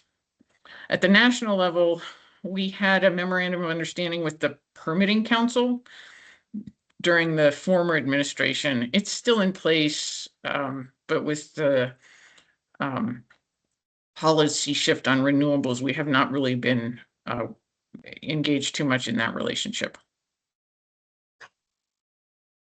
And then I think I heard a couple things that you sort of mentioned about refinements to the authority that you're working on, but if you could pick one or two items that you wish you had known prior to Rita being stood up, in the early stages of Rita, like what are the couple of things that you think might be most important to consider for a state like Nevada, as it thinks about whether this might be an appropriate structure for our transmission work? I don't know if this quite answers it the way you framed the question, but I would let legislators know that building transmission is really, really hard. And the average is 10 years. And if you stand up an authority, I would recommend patience. That, we did have, we had to rely on state appropriations for the first several years. There were changes in the governor administration that were, less enthusiastic about renewables. We almost went out of business, really lost some ground there. But now we're, once Western Spirit went in service in late 2021, and, we started in 2007. So that's, more than 10 years from inception to get our first project to COD. We have to do this faster. The grid is not well designed right now to deal with an energy transition, and that was without the really incredible load growth we're experiencing. And so we've got to figure out how to get this stuff built more quickly. That said, your transmission authority is not going to start building projects in the first 1, 2, 3 years. Okay. All right. Anybody else? Jennifer, this is Rich DeLong again. I wanted to follow up on kind of something you brought up, which was the coordination between agencies. And we talked about state, but we're in the West. Any transmission you do, you have to deal with the BLM or the Forest Service. For Rita, what type or what degree of coordination do you have, either on a project by project basis or an overall planning basis? So, we work on our relationships with local, state, and federal government. That said, I don't currently have those relationships directly with the BLM. Our projects, we really lean heavily on their expertise. I mean, they have departments when they, I would say not all of our projects have to deal at the federal level because sort of the first rule of routing is avoid federal land if you can. But both SunZia, Rio Sol, and then the North Path are going to have to do either did or are going to have to do NEPAs, and we assist with that as requested. For the most part, the projects they have their relationships. They want to control that. They're very guarded about that. We tend to step in more when there's state level challenges. Okay. All right. Yeah, in Nevada, a little bit different than New Mexico. It's impossible to get away from federal land. It's But not thank you easy very here, much. but Yeah. but a couple of our projects have managed to do it. Thanks. Any other questions? Okay. Again, thank you so much, Ms. Mostaller. Really appreciate the presentation, the conversation, and the work that you're doing in New Mexico, and look forward to being able to continue having this conversation as we move forward. So have a wonderful rest of your week, and thank you again. Thank you for having me. Thank you. Okay, Mr. Jenks. Next up, we have John Jenks, who's the Director of Energy Market Development for the Wyoming Energy Authority, and he is going to give us an overview of his agency and their work. Thank you so much, Mr. Jenks. Yeah, excuse me. Yeah, thank you all, and thanks for having me. Can you see my slides? Yes. Yes. Okay, cool. All right. Yeah, so again, yeah, thanks for having me. It's honestly been a great discussion so far, and I've learned quite a bit. And Director Hum, congrats on the new gig. I knew or had worked with Director McClinton before he left. So it's you guys do a lot of great work out there. So look forward to collaborating with you. And I might see you at Krebsy next week. I don't know if you're going to be out there or not, but I will be there, sir. It'll be wonderful to meet you. All right, great. I will see you there then. So thank you. Yeah, so John Jenks, I'm the Director of Energy Market Development at the Wyoming Energy Authority.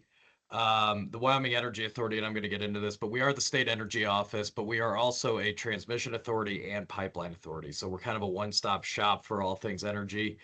And I'll get into the genesis of that here in a bit. Under my purview is all things electricity markets. Well, really all things electricity and electric utilities, including electricity markets, transmission, Public Service Commission matters, FERC matters.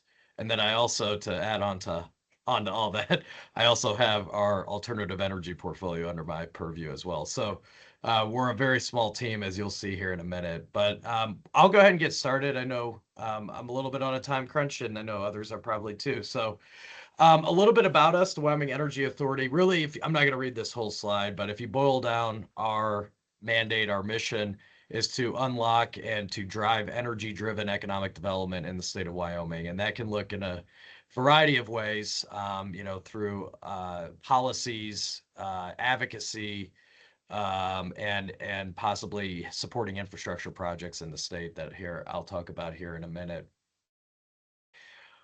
As I mentioned, our team is very small, and considering how large of a percentage energy is to the Wyoming economy, it's kind of a paradox of how small our team is. And as you can see here, it's eight people on our shop that handle all things energy in the state of Wyoming. And we were formed, to get into a little bit of the history on it, we were formed 6 years ago now, after merging 3 different entities into one. So we merged the Infrastructure Authority, which was the Transmission Authority. We merged the Pipeline Authority, which obviously did pipelines, and the State Energy Office, which was underneath our Economic Development Agency.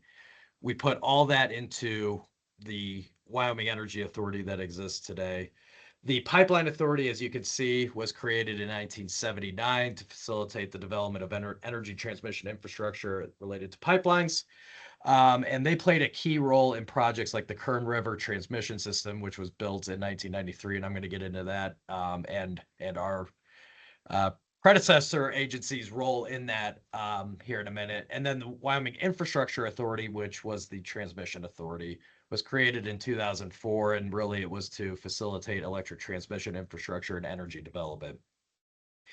I'm happy to send the slides out too. This was created through Senate File 37 back in I think this would have been 2019. An important point on this too, or a few important points. One, as I mentioned, we inherited all the powers that came from the Pipeline Authority and the Infrastructure Authority. That is why we are also a Transmission Authority and Pipeline Authority. Also, because we inherited that and inherited that structure, we are an instrumentality of the state. So just like RETA and I believe CETA, we are an instrumentality of the state. We have an independent board that is appointed by the governor, but we have a lot of nimbleness and a lot of flexibility to do things that a traditional state energy office or any traditional government agency cannot do. So it's a real mostly it really is an advantage for us in our work. Again, our statutory authority was to is to diversify and expand Wyoming's energy economy through improvements through the electric and energy transmission infrastructure. We are also charged with engaging stakeholders on potential market opportunities, energy projects, technology development that will increase the value of Wyoming's energy. Much like RETA and CETA, we also have the ability to sign non-disclosure agreements. We have a lot of exemptions around that. Again, having that quasi-government nature or instrumentality nature allows us to really be nimble and to help spur that economic development side without having to go through the traditional government agency processes. So I like to think about our agency in 3 different buckets. As I mentioned, we're a one-stop shop. We're able to connect agencies, utilities, developers, communities, and regulators to reduce silos and to present a coherent statewide energy strategy. And then on the infrastructure side of things, it's really interesting here. And like New Mexico, we are a major electricity exporter, right? And I know Nevada is too. So what we really think about is what are the barriers to getting our product to market, whether that's coal or gas or electrons or gas. We really think about how can we expand our market opportunities and what are the barriers that are impeding that. So the Energy Authority really works proactively to support energy intensive industries so that projects can get built in Wyoming. And I'm going to get into that here more in a moment. I really do want to touch on the advocacy side of things, though. We are a very heavily policy-driven agency, and I was really excited to hear about NV Energy's work on the EDAM and resource adequacy program. We share a common parent company of our utilities with Berkshire Hathaway. So Pacific Corp is the major utility, the major IOU in Wyoming. They too have, actually Pacific Corp has already joined the EDAM. They were the first utility outside CAISO to be in the EDAM that went live on May 1. we have been so everything that NV Energy has talked about, I have been very active in those conversations too. So the SEAMS conversations that have been going on and are probably going to be heating up here in the next month or two, the resource adequacy program that's being stood up for the EDAM entities, the EDAM itself. So we were very active in the or have been very active in the pathway West-wide Governance Pathways Initiative, and now ROW. We also filed comments at our Public Service Commission when PacifiCorp applied for them to get approval to join the EDAM. And I know there was a question earlier to NV Energy about the stipulations for NV Energy to participate. The settling parties in Wyoming did reach a stipulation with some conditions on it. And largely it comes down to a lot of reporting to the Public Service Commission here, and also making data public for entities like us to access. We actually commented. We were not an official intervener. We don't do that, but we do comment. And all the intervening parties were more or less fine with us accessing the information to understand how EDAM is affecting energy dispatch, energy generation in Wyoming, and then also to understand those transmission constraints. I think one of our angles on that, as it relates to being a transmission authority, we're going to have a lot better data visibility as these markets mature, as this market matures, and as we're able to get more data access to understand where are potential pinch points on the transmission system heading out of Wyoming or even within Wyoming. But as it relates to the conditions on the EDAM stipulation here, a lot of reporting to the commission on anything from generation performance to resource sufficiency evaluations to greenhouse gas revenues. I could go on and on and on, but there is a whole list of that I'd be happy to send out too, that we were, as I said, actively engaged in. And then to kind of just put a bow on this, we really do view being proactive on the policy side of things, both at a regional level across the West, but also at a national level as integral to the role of the Wyoming Energy Authority. And I know that this is a little bit outside the scope of being a transmission authority, but this kind of sheds light on the unique nature of our agency, in that we are not only just a transmission authority, but we're also a state energy office. So I really wanted to hone in on that because we are very unique. As far as I know, we might be the only transmission authority or state energy office that has a transmission authority, or vice versa. So I just wanted to really hone in on that. I mentioned the Kern River Pipeline. This is an example of work done by our predecessor agency, the Pipeline Authority. The Kern River Pipeline, and you all are probably more familiar with this than I am, as I was not here when this was going on and being built. But the Kern River Pipeline is a 1,700-mile interstate natural gas pipeline that transports Wyoming gas through Utah and Nevada to California, serving utilities, power plants, and industry in the western United States. Since 1992, the purpose is to link abundant gas here in Wyoming and Southwest Wyoming in particular to the regional energy needs out y'all's way.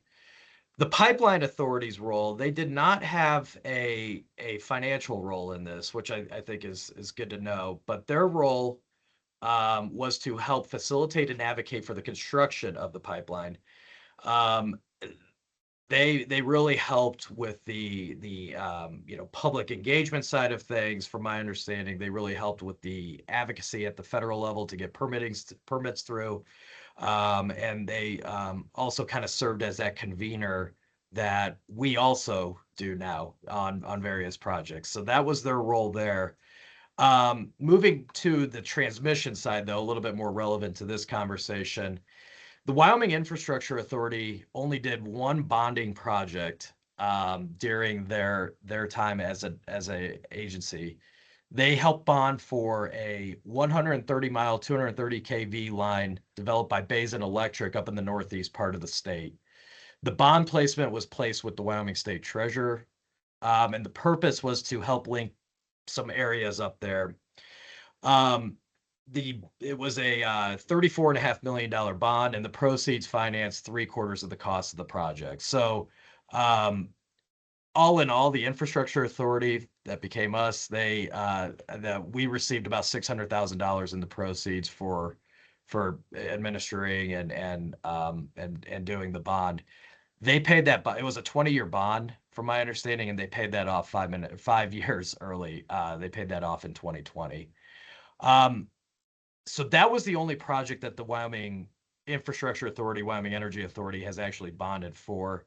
I know that the Wyoming Infrastructure Authority had done some transmission studies and some convening and advocacy and policy type work, similar to what was done like with that Kern River pipeline project.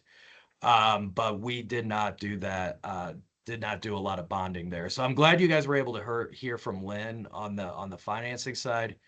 Us in Colorado, we're still trying to figure out that bonding side of things and the financing side of things. And that's a good segue into kind of what's next for us. Ultimately, Wyoming is we're a very small state government, and as no surprise, it's a very conservative state with viewing government intervention on projects as kind of a last resort. So how we look at kind of the transmission authority side of things, or the bonding side of things here, we view it as a tool in the toolbox that could be useful, but we don't view ourselves as like the first entity to finance a project. Or I would be very surprised if we were to finance the entirety of a project as well. I view us as more of kind of that last mile or that gap financer to maybe help get a project over the finish line. But I would be very surprised if we were ever to bond for an entire project. But kind of like Colorado, and I think Maury's going to talk about this on his side too, we are still exploring the actual mechanics of the bonding authority. It was 20-something years ago when we did it last as the infrastructure authority. So we kind of have to get those muscles back moving again. And interestingly enough, the state of Wyoming is, I think, the state that bonds the least, from my understanding. So honestly, there's a lack of know-how in the state of Wyoming on the mechanics of the bonding. There's a lot of education that's going to have to be done with legislators and the public to get them to understand what this means. And ironically, we do not have a bonding attorney in the state of Wyoming now, so we would have to probably go down to Denver and find one, because we just don't bond much here. The university does some, but it's just not a thing here. So we are looking at the bonding program, though. There is actually some growing interest among some, I'm not going to name names, but some entities here that are kind of interested in maybe having a conversation around that, and I expect that to pick up this year too. But we're looking at it as an opportunity to unlock the barriers for economic development. And I think we're looking at it not only for the opportunity to export our electricity across the West, but believe it or not, there are pockets of Wyoming that are severely transmission constrained. A good example is the city of Laramie. You guys will laugh. It's our third biggest city, but it's only 30,000 people, but it does have a lot of economic development opportunity. It's only 50 miles north of Fort Collins. It has the University of Wyoming. It's our only 4-year institution in the state. And it really is a great town. However, they are severely transmission constrained. There is one transmission line that comes into there. It's a WAPA line that is served by Rocky Mountain Power, which is a subsidiary of PacifiCorp, as most of you probably know.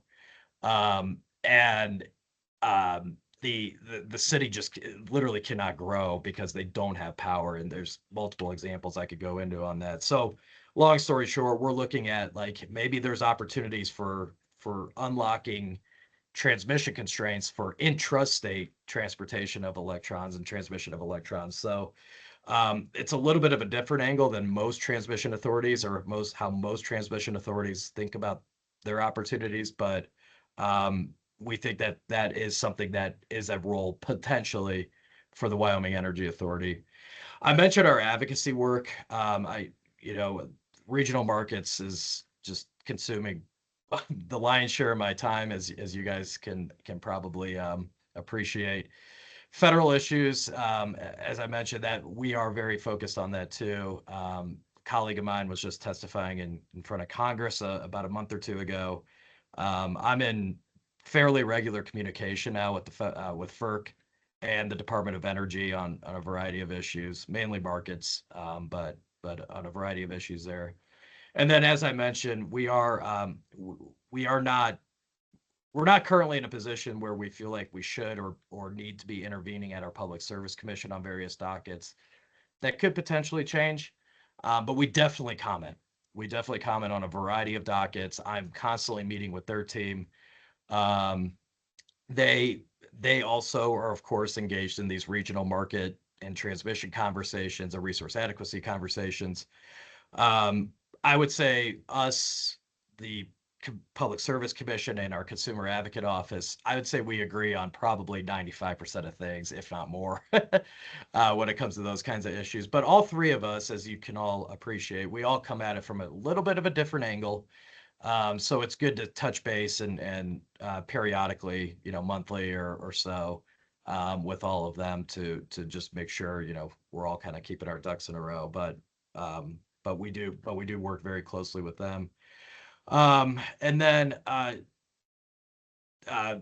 lastly, one of our statutory charges is to be a convener, and so I could name 5 million examples, but one good example is last summer we led work in front of the Joint Corporations Committee here on large load policies, procedures, and tariffs, and third-party generation. 2 very easy topics, not sarcastic at all. But we had a variety of stakeholder meetings between legislators, the utilities here, and independent power producers and large loads, data centers, mining, of course, here as in Nevada. So we did a lot of work there. We didn't get any legislation proposed. We couldn't really quite get consensus, as you could imagine, but we did get a lot of progress done in some other areas that I'd be happy to go into on that, but we did do that. I think the last thing, I don't know why I didn't put this on here, but we will be doing a transmission study for the state of Wyoming. We were going to do this anyway, honestly, but and we had full authority to do this. However, last fall, we caught wind that some legislators were going to run some legislation to direct us to do a transmission study. So we were like, okay, we could hold up and work with them on the transmission study. So the transmission study is going to, well, one, at least from our knowledge, there really hasn't been a comprehensive public transmission study done. And the Public Service Commission here, there's one person over there that really knows the whole system really well. And if for whatever reason he left, that knowledge is gone with him. So we really want to get just honestly an inventory of the transmission system in Wyoming. We want to look at some different low growth scenarios in the state to understand potential constraints for intrastate on the intrastate system. We're going to look at the regional approach too, or the regional considerations going on. West Tech will be incorporated into that. And then some other stuff with the transmission side. There's going to be a second phase where the legislators want a qualitative narrative about where things stand with the electricity markets in the West. So that second phase we're not going to do a quantitative analysis. I think that's been done more than enough. But it will just be kind of a 101 on electricity markets for legislators, because there's a really quickly growing interest in trying to understand that and what that means for Wyoming. And then lastly, I meant to bring this up earlier, but Lynn brought up kind of being on the seam between the Eastern interconnection and the Western interconnection. We too are. In fact, we have the only power plant in the country that goes both ways. 2 units, I think it's 2 units go west and 1 goes east. So we are looking at those opportunities. Grid United is currently developing the Y-type project in Wyoming that will be another connector between the Western and Eastern grids. But eventually that could be another opportunity for us to consider as well. Is that a role that we should consider playing, especially being on the seam and having Tri-State and Basin being members of the Southwest Power Pool's RTO West. So I think that's all I had. As I said, I'd be happy to answer questions, and I'd be happy to send this PowerPoint slide out afterward. Thank you very much, Mr. Jenks. Not a small amount of stuff that you do, as you highlighted. And then I was like listening to you, thinking of questions, and you were answering them as you were going along. So, first, just to let you know, your slides have been disseminated to the task force members already, and they will be up on the resource page for GOE. But certainly would welcome the opportunity to, hear back from you, get updates as you're going along, especially with transmission studies, because that is something probably Nevada may benefit from doing an updated one. There was one done in 2012, 2013, and and again, appreciate very much. One of my questions was going to be whether or not you were going to look at the regional picture for transmission, and you just answered that. Okay, I have a quick question. But I'm gonna see if anybody else does first. Mr. DeLong, do you have a question for Mr. Jenks? I do. Okay. Trying to stay engaged. Yeah, you had mentioned about your governance body appointed by the governor. Is there any approval or oversight by the legislature with regard to the appointment of those individuals? Yes, great question. Yes, all the appointees are subject to confirmation by the Senate. Thank you. Yep. I have a question. Please go ahead. Mr. Jenks, do they have are there term limits, or is it, how is that structured? Yes, there are term limits. I'm drawing a blank on how long they are, or I believe it's a 3-year term, and I misspoke. I don't think there are term limits actually, but they are appointed to 3-year terms and can be continued to be reappointed, subject to confirmation by the Senate. I'd be happy to find that though and double check what the actual term is though, and I could send that to Jennifer so she could send it out to y'all. Yeah, Thank you. Great. That'd be Thanks. great. Yeah, I will do that. Make a note. Anyone else have any questions? Okay, so I have a question, Mr. Jenks. And again, thanks for a really great presentation. It is neat to hear Lynn talk and you talk, and looking forward to hearing how everything's going in Colorado with Maurice. So, and I'm sure as more states bring authorities online, like Washington, that this will just continue to be a really great collaboration between all these quasi-governmental agencies to bring transmission online in as efficient and effective manner possible. So as Western states move deeper towards regional market integration, including what you've heard about our statutory authority requirement to join by 2030, how do you see your role as a state transmission authority evolving, or as in relationship to an RTO? Is there a lane that like only a state authority could occupy? That's a great question.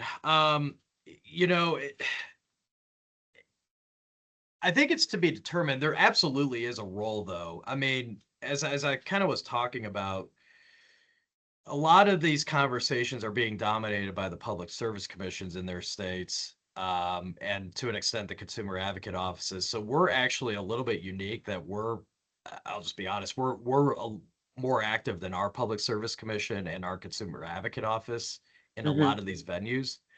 Or we're at least we're at least definitely more vocal in commenting. So I do think, and I've been pushing this with state energy offices. In fact, we have a compact with the states of Utah and Idaho to collaborate on energy. So I have been really pushing them in particular to really think about how they are looking at markets and then eventually, you know, a potential RTO in the West.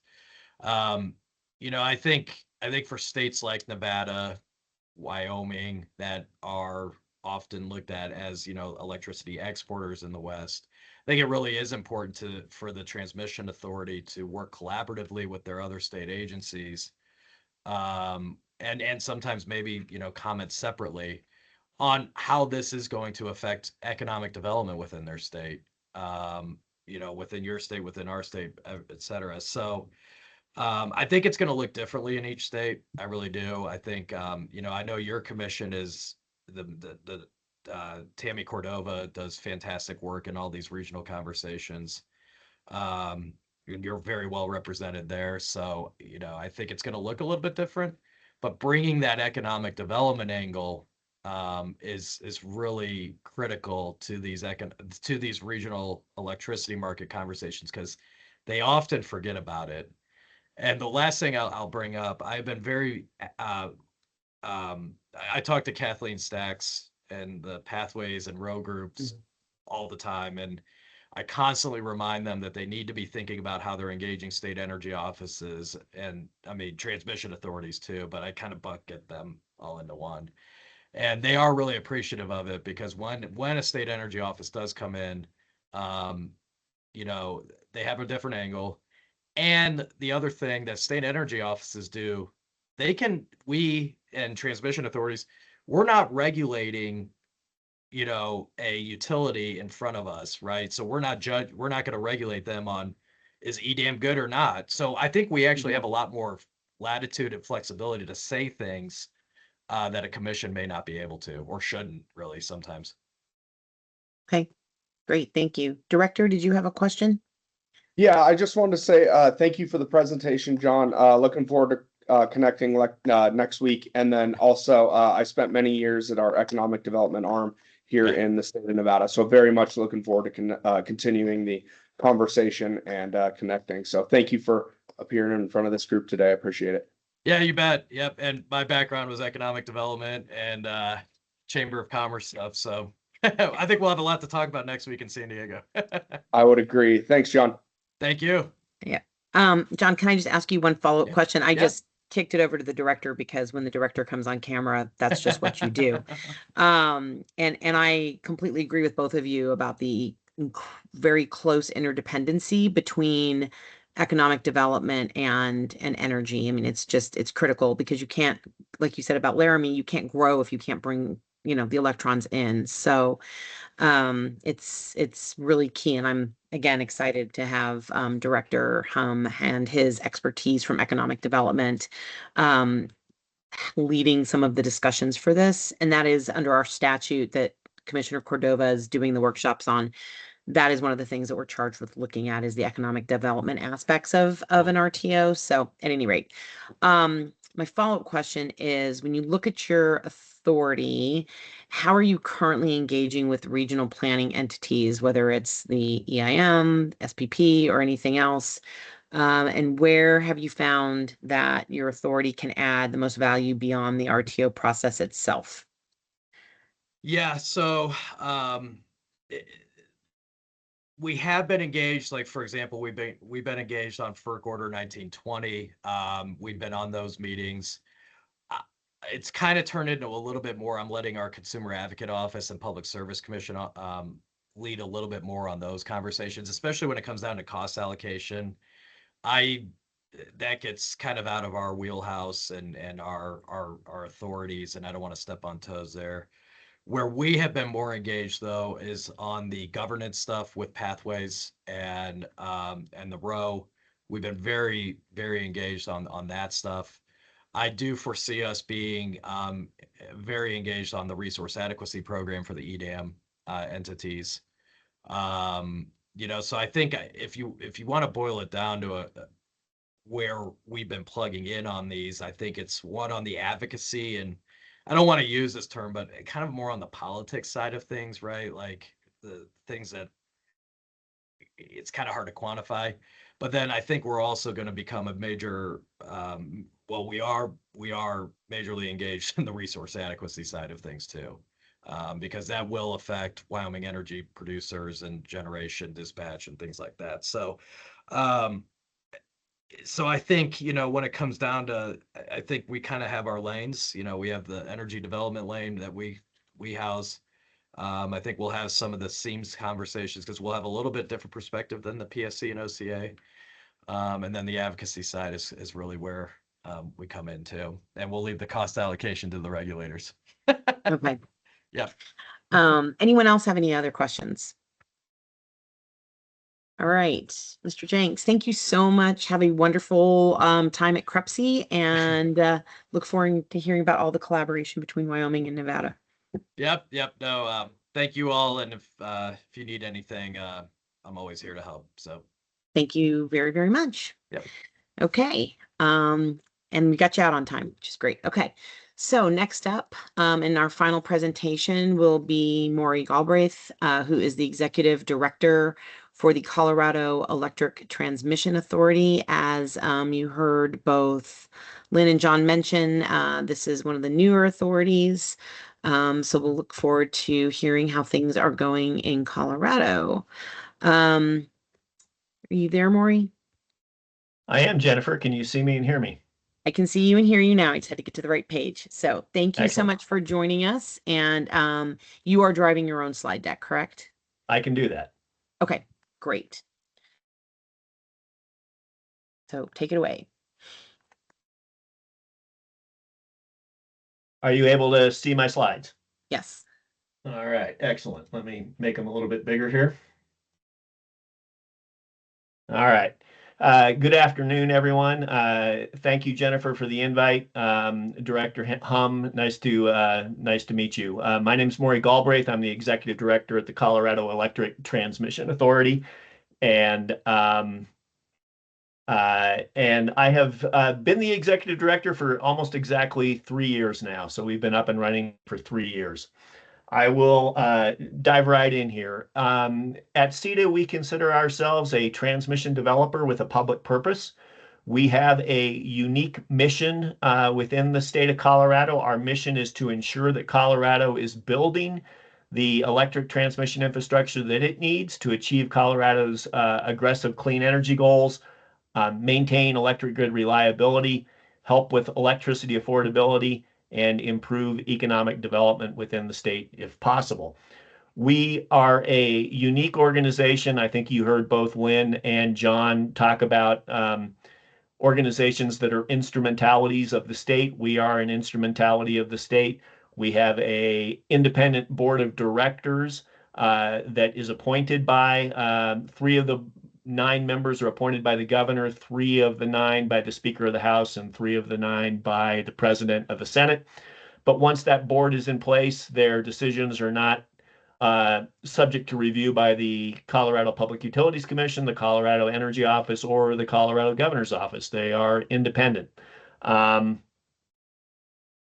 So that mirrors the structure that I think Lynn described in New Mexico, and it allows us to be nimble, quick, and do things that a typical state agency cannot do in terms of working with proprietary information to developers and so forth. We have some unique powers and authorities. Most importantly, we have the ability to enter into public-private partnerships to develop transmission facilities. We have the ability to identify transmission corridors within the state of Colorado and to work with neighboring states and the federal government on regional transmission corridors. We have the ability to issue revenue bonds to help finance electric transmission development. And then finally, we have the power of eminent domain to acquire right-of-way as a last resort. So, unique organizational structure and significant powers. In 2023, the legislature tasked CETA with doing a statewide transmission need assessment. What was unique about the mandate is that we were required to do unlike utility transmission studies that tend to focus on each utilities' individual service territory. The legislature asked us to take a holistic statewide view. That was one thing that was unique about it. And then the second thing that was unique about it is the legislature asked us to look far enough out into the future to ensure that Colorado was progressing towards achieving those aggressive clean energy goals out in 2045. So we have a 20-year study, whereas most utility studies look out about 10 years into the future. So a unique study. We spent most of calendar year 2024 working with our consultant. We hired Energy Strategies out of Salt Lake City and working with our stakeholders here in Colorado to define the scenarios that we wanted to analyze and define the issues that we needed to address in the study. What you see here is sort of the final result of our reference case or business as usual transmission case from that study. Just as a bit of background, in order to achieve the aggressive clean energy goals here in Colorado, Colorado needs to add roughly 15 gigawatts of new renewable energy by 2045. What this map shows is that if you add 15 gigawatts of new renewable energy to the grid, the existing transmission system is not able to handle that, either from a reliability perspective or a deliverability perspective.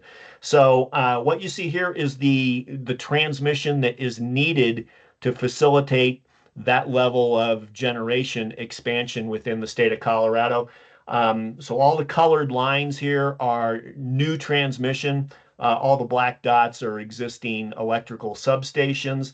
And what you'll see is that over the next 20 years, in just the business as usual reference case, Colorado needs about $4.5 billion of transmission investment, with a lot of that being reconductoring of existing projects. So putting up higher capacity lines on existing towers achieves a lot of that capacity expansion.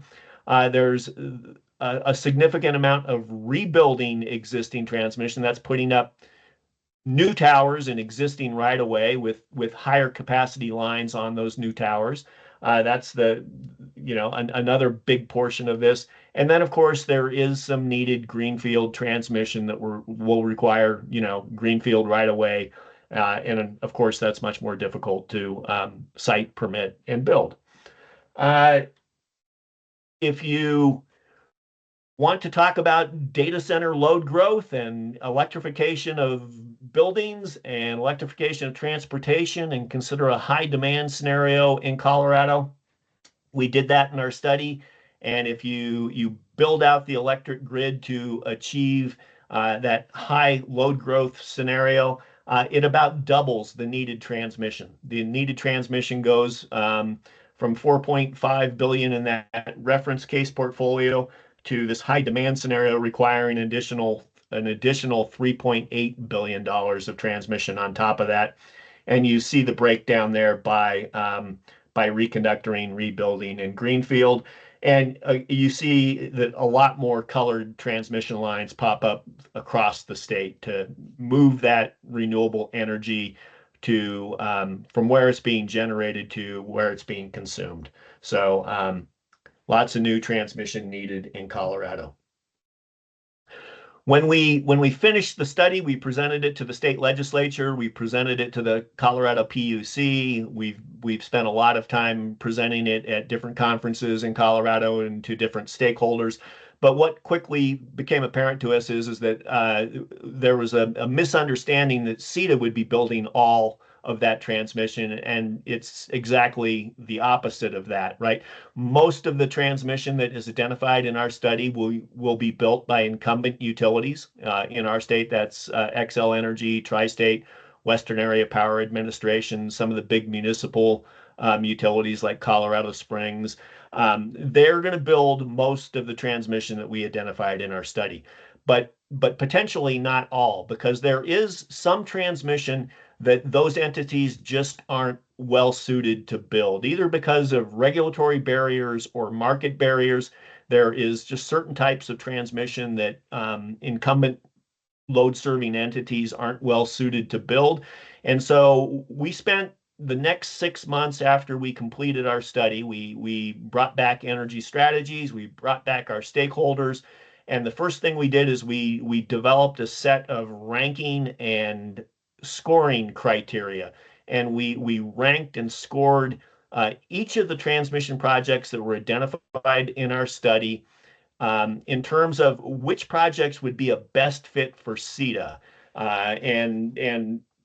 And then we presented the final ranking to stakeholders and asked them, if we had to select 5 or 6 projects to focus on, what would be the short list of projects that you would recommend? We did several rounds of written comments. And what you see on this chart is the 6 projects that were put on our short list. I think the best way to think about these are conceptual transmission projects. It's kind of like identifying transmission corridors within the state of Colorado. You see that many of these projects are interregional in nature. They connect Colorado with Wyoming to the north. They connect Colorado with Utah to the northwest.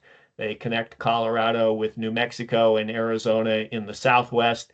That's in order to take advantage of import opportunities and potentially some export opportunities if Colorado is successful in building new renewable energy on the western slope. So these projects were adopted by the CETA Board of Directors as our short list of transmission projects. We put these out and asked independent transmission developers that have a mutual interest in these projects to contact us and to consider entering into partnerships with CETA to develop one or more of these projects. And we're currently having conversations with 2 developers regarding 2 of these projects, and we hope to move forward with a partnership potentially later this year to begin work on some of the due diligence that's required to move forward. So that's what we've been up to over our first 3 years of existence here in Colorado, really identifying the need for transmission and identifying a list of priority projects for CETA.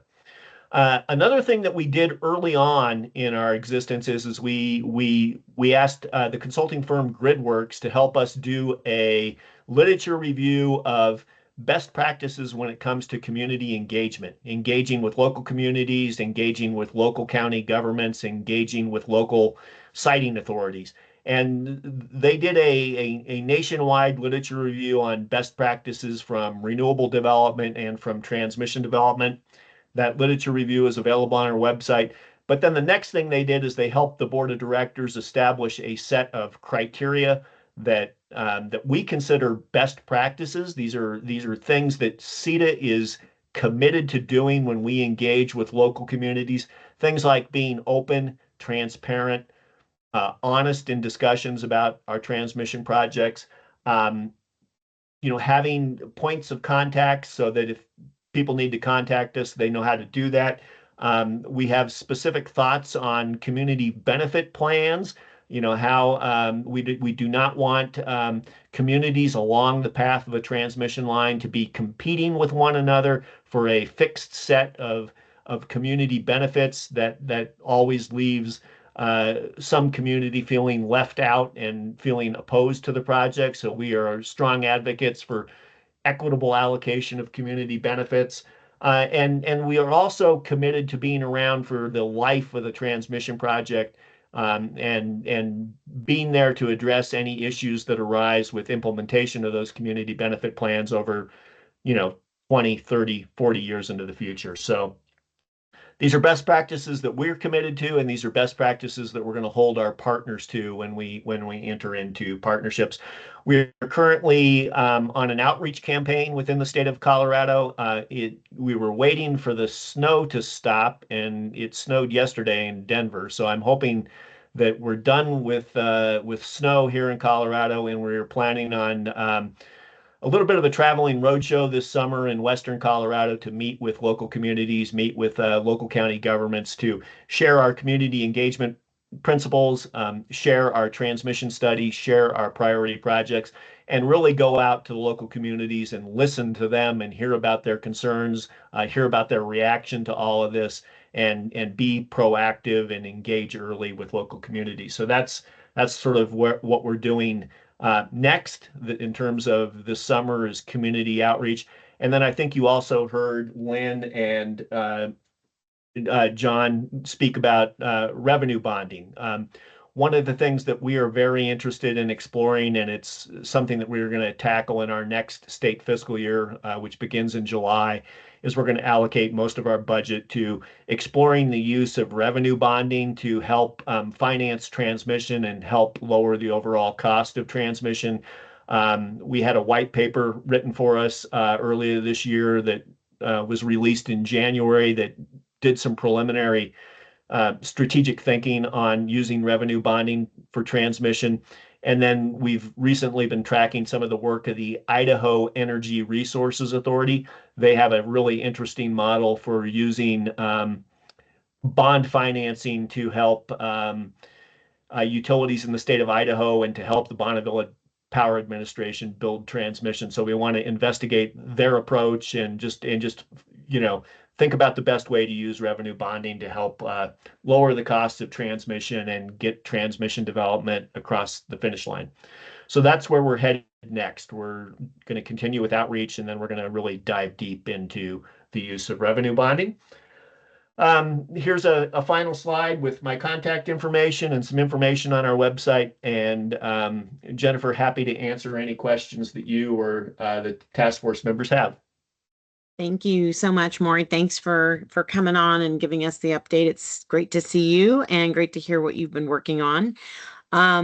Any members of the task force have any questions for Mr. Galbraith? Okay. All right. First of all, I want to say I know you're glad the snow has stopped. However, down here in the lower river basin, I would be perfectly content if it snowed there every day, all day, until we filled Lake Mead back up. And it was also kind of cool to see snow falling outside the Avalanche game. But that's just side note. Anyway, I just wanted to, I was going to ask you the question of like, what lessons have you learned from the early days of this? But it sounds like you've really done a great job thinking about how things were set up in New Mexico and in Wyoming. And so again, what would you point to as like the two biggest initial pieces of CETA's work that you thought were important lessons from other states' transmission authorities? Well, it's really hard to overestimate the success story that the New Mexico RETA really is, right? I mean, that is a pretty extraordinary story if you look at their results, right? And so one of the first things we did is we went down and met with New Mexico RETA to really, get lessons learned from them. And one thing that they emphasized early on is, do a transmission study and really establish the need for transmission in the state. Fortunately, the legislature came along and sort of agreed with that. And so, getting that foundational need assessment laid out was hugely helpful to what, we're up to. And so that's important. Again, we're a really small agency with very limited funding. And so, we also talked to the people in New Mexico about partnership agreements and how you enter into those, how you select projects, and then how they can help with funding and getting things paid for, like cost benefit studies and routing studies and electrical impact studies. And so we're sort of following the cookbook that has been laid down by the folks in New Mexico. We're not identical to the state of New Mexico, right? New Mexico and Wyoming are both pretty open about being energy exporters. I think Colorado is more interested in building transmission to help Colorado achieve its clean energy goals. I think the hope is that the renewable energy that the transmission facilitates will be used for electrical purposes here within the state, used by Colorado consumers. And so that's a little bit of a different take on it. I think, each state is different. Eminent domain is a little bit different in New Mexico than it is in Colorado. I think one of the things that, that we're really interested in exploring is the revenue bonding and the public financing of transmission more so than I think we sort of need to get an answer on that to know what kind of value we bring to partnerships, and so I think we're prioritizing that. That's something that Lynn, I think in her slides, that they have done it, and so they've successfully done it. The folks in Idaho have successfully done it. It does bring its own set of challenges and its own set of risks, and so I think we're gonna, try and strike out here in the next fiscal year and really try to get to the bottom of, is this something that can lower the costs of transmission? Is it something that can help with electricity affordability? And, and if so, what do we need to do to develop that toolkit, right? That tool. And so that's where we're headed next. Okay. And then just a quick question from your transmission study. Are you going to be involved in any of the many miles of reconductoring that you had identified? Well, we've participated. How do I say this? We provided the Colorado PUC with a 1-day workshop on reconductoring and showed them the results of our study and really emphasized it helps in a couple ways, right? It helps because it uses existing rights of way and it helps minimize property rights conflicts. It also helps in that it's a inexpensive way to expand transfer capacity. The issue is that those lines are currently owned, and so we are certainly willing to partner with the utilities that own those lines and help them in any way that we can to reconductor transmission in Colorado. But they're capable entities. They have more resources and more expertise than CETA does. And so, one of the questions they have is well, what value do you bring to doing this? Again, part of what we're interested in looking at is seeing if the revenue bonding authority can help those utilities make the financing of reconductoring happen sooner than it would under a traditional business as usual approach. Maybe it helps keep some debt off their balance sheet and put it on our balance sheet. There's some strategies that we're interested in exploring to see if we can make it happen, but not a lot of we don't have a lot of utilities beating our door down asking to help with reconductoring at the moment. Okay. And then my final question for you is, just because I know how much work you did on regional markets when you were at Krebs CYRAB. Talk a little bit about your view on how the role that you now have at CETA can help or will be part of the discussion of a regional market and Colorado's, movement towards a regional market. Yeah, one of the most interesting, I think, stories is that in Colorado we have multiple utilities that are moving to the Southwest Power Pool's RTO West, right? The RTO, which is going to be doing transmission planning for those utilities and transmission development for those utilities, right? And one of the things that has come up recently is that there are independent developers out there that are interested in partnering with CETA on submitting bids into SPP's competitive process to get that transmission built. I don't know if Lynn mentioned this during her presentation, but RETA partnered with a developer and submitted a bid into the SPP process for that Crossroads, Hobbs, Roadrunner project. And so I think we're going to see more and more of that in the future, more of transmission authorities partnering with transmission developers and participating in RTO competitive solicitations. We want to work through those issues in advance of being approached by a developer and think through some of the potential conflicts and think through the benefits of it and be proactive about it and be prepared to respond, as opposed to being reactive and just having to respond very quickly and without in-depth thinking. So one thing that we would love to prioritize and love to spend some dollars on would be to figure out a strategy for participating in those competitive solicitations. So we're hoping to do that in the future. I think that's the big change that's coming in terms of markets. Yep. Great. Okay. Anyone else? No.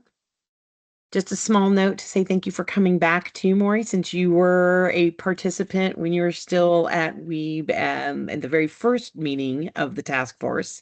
So thank you for bringing your expertise back in 2022 and your expertise in your new role now. So great to see you, and thanks again for the update. Yeah, great to see you again, Jennifer. Okay. All right, thanks. All right.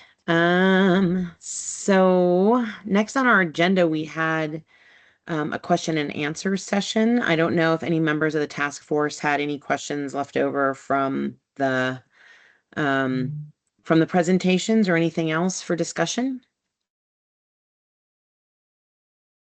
Okay. Seeing none, I'll move to item number 6, which was a line item for discussion about in-person meetings. We have done these traditionally online, given where everybody is, but I know that there was some interest from at least one task force member in trying to bring these to at least try to do in person. So opening it up for discussion on that question. And certainly, oh, go ahead. Go ahead, Leslie. Yeah, I would support meeting in person sooner rather than later, so that we can go over all with the purpose. I mean, I just think we really do need to meet at least one time in person. Okay. Do you feel like meeting in person would be beneficial for continued presentations, or when we get to the point where we're working on this year's report? Like, do you feel like there's, if we were going to do one meeting, which one do you like? Is there a category of meetings you think might be more productive in person versus online? Well, in that case, if we have to choose between one or the other, then I would say when we have to get ready for the report, that would be a good time to meet in person. Certainly not precluding more, just kind of wanted to get a sense, Leslie, if you thought that, when you said working through things, I just didn't know if you were referring to our biannual report. This is Rich. I would concur with Leslie. I think Okay. In-person meeting is always good. Okay. Chair, I don't believe we have a budget for this regarding travel. So when we talk in person, would it be a possibility to do like a legislative room north and a legislative room south? I don't know, given, arranging 20 different commission member schedules can be a challenge. We're happy to coordinate that on our end. But again, like we used to do it for some of the places I've been in the past, we could potentially find some meeting rooms north and south to give folks that option. So it's not a great expense to them. I know that wouldn't put everyone in the same room, but theoretically, then that would provide an option. I just wanted to throw that out there. I've done that in the past, but also happy to coordinate on our end, a place in Carson, a place in, I think we probably have some meeting rooms in Reno. We can make a few calls on, and obviously happy to do it in Las Vegas as well. Oh, go ahead, Leslie. That's the way we did it before, Mr. Hum. We were both north and south, and we were able to do it that way. Terrific. And we can certainly look into that on our end, and try to get additional work with you, Chair, to try to get additional lead time for the committee members so that they can free up their schedules to come in person. Okay. Anybody else have any comments or thoughts on this topic? I know Mr. Hansen, who, see if he's back on. He is not back on yet, but I do know that Mr. Hansen had an interest in trying to do in-person meetings as well, just to make sure that we have that previously expressed interest on the record. Okay, seeing no other comments then, Director, I'll pass it back to you for item 7, which is public comments and discussion. Thank you, Chair. To provide public comment via telephone, please dial 775-321-6111. Enter web ID 470-383-10#, followed by the passcode, which is 836977. So I'll give folks, if they'd like to dial in a few minutes or a minute to see if they'd like to dial in. In the meantime, Chair, if there's any public comment on the Teams meeting, please raise your hand. Seeing none, we'll give another 30 seconds here for public comment on the phone.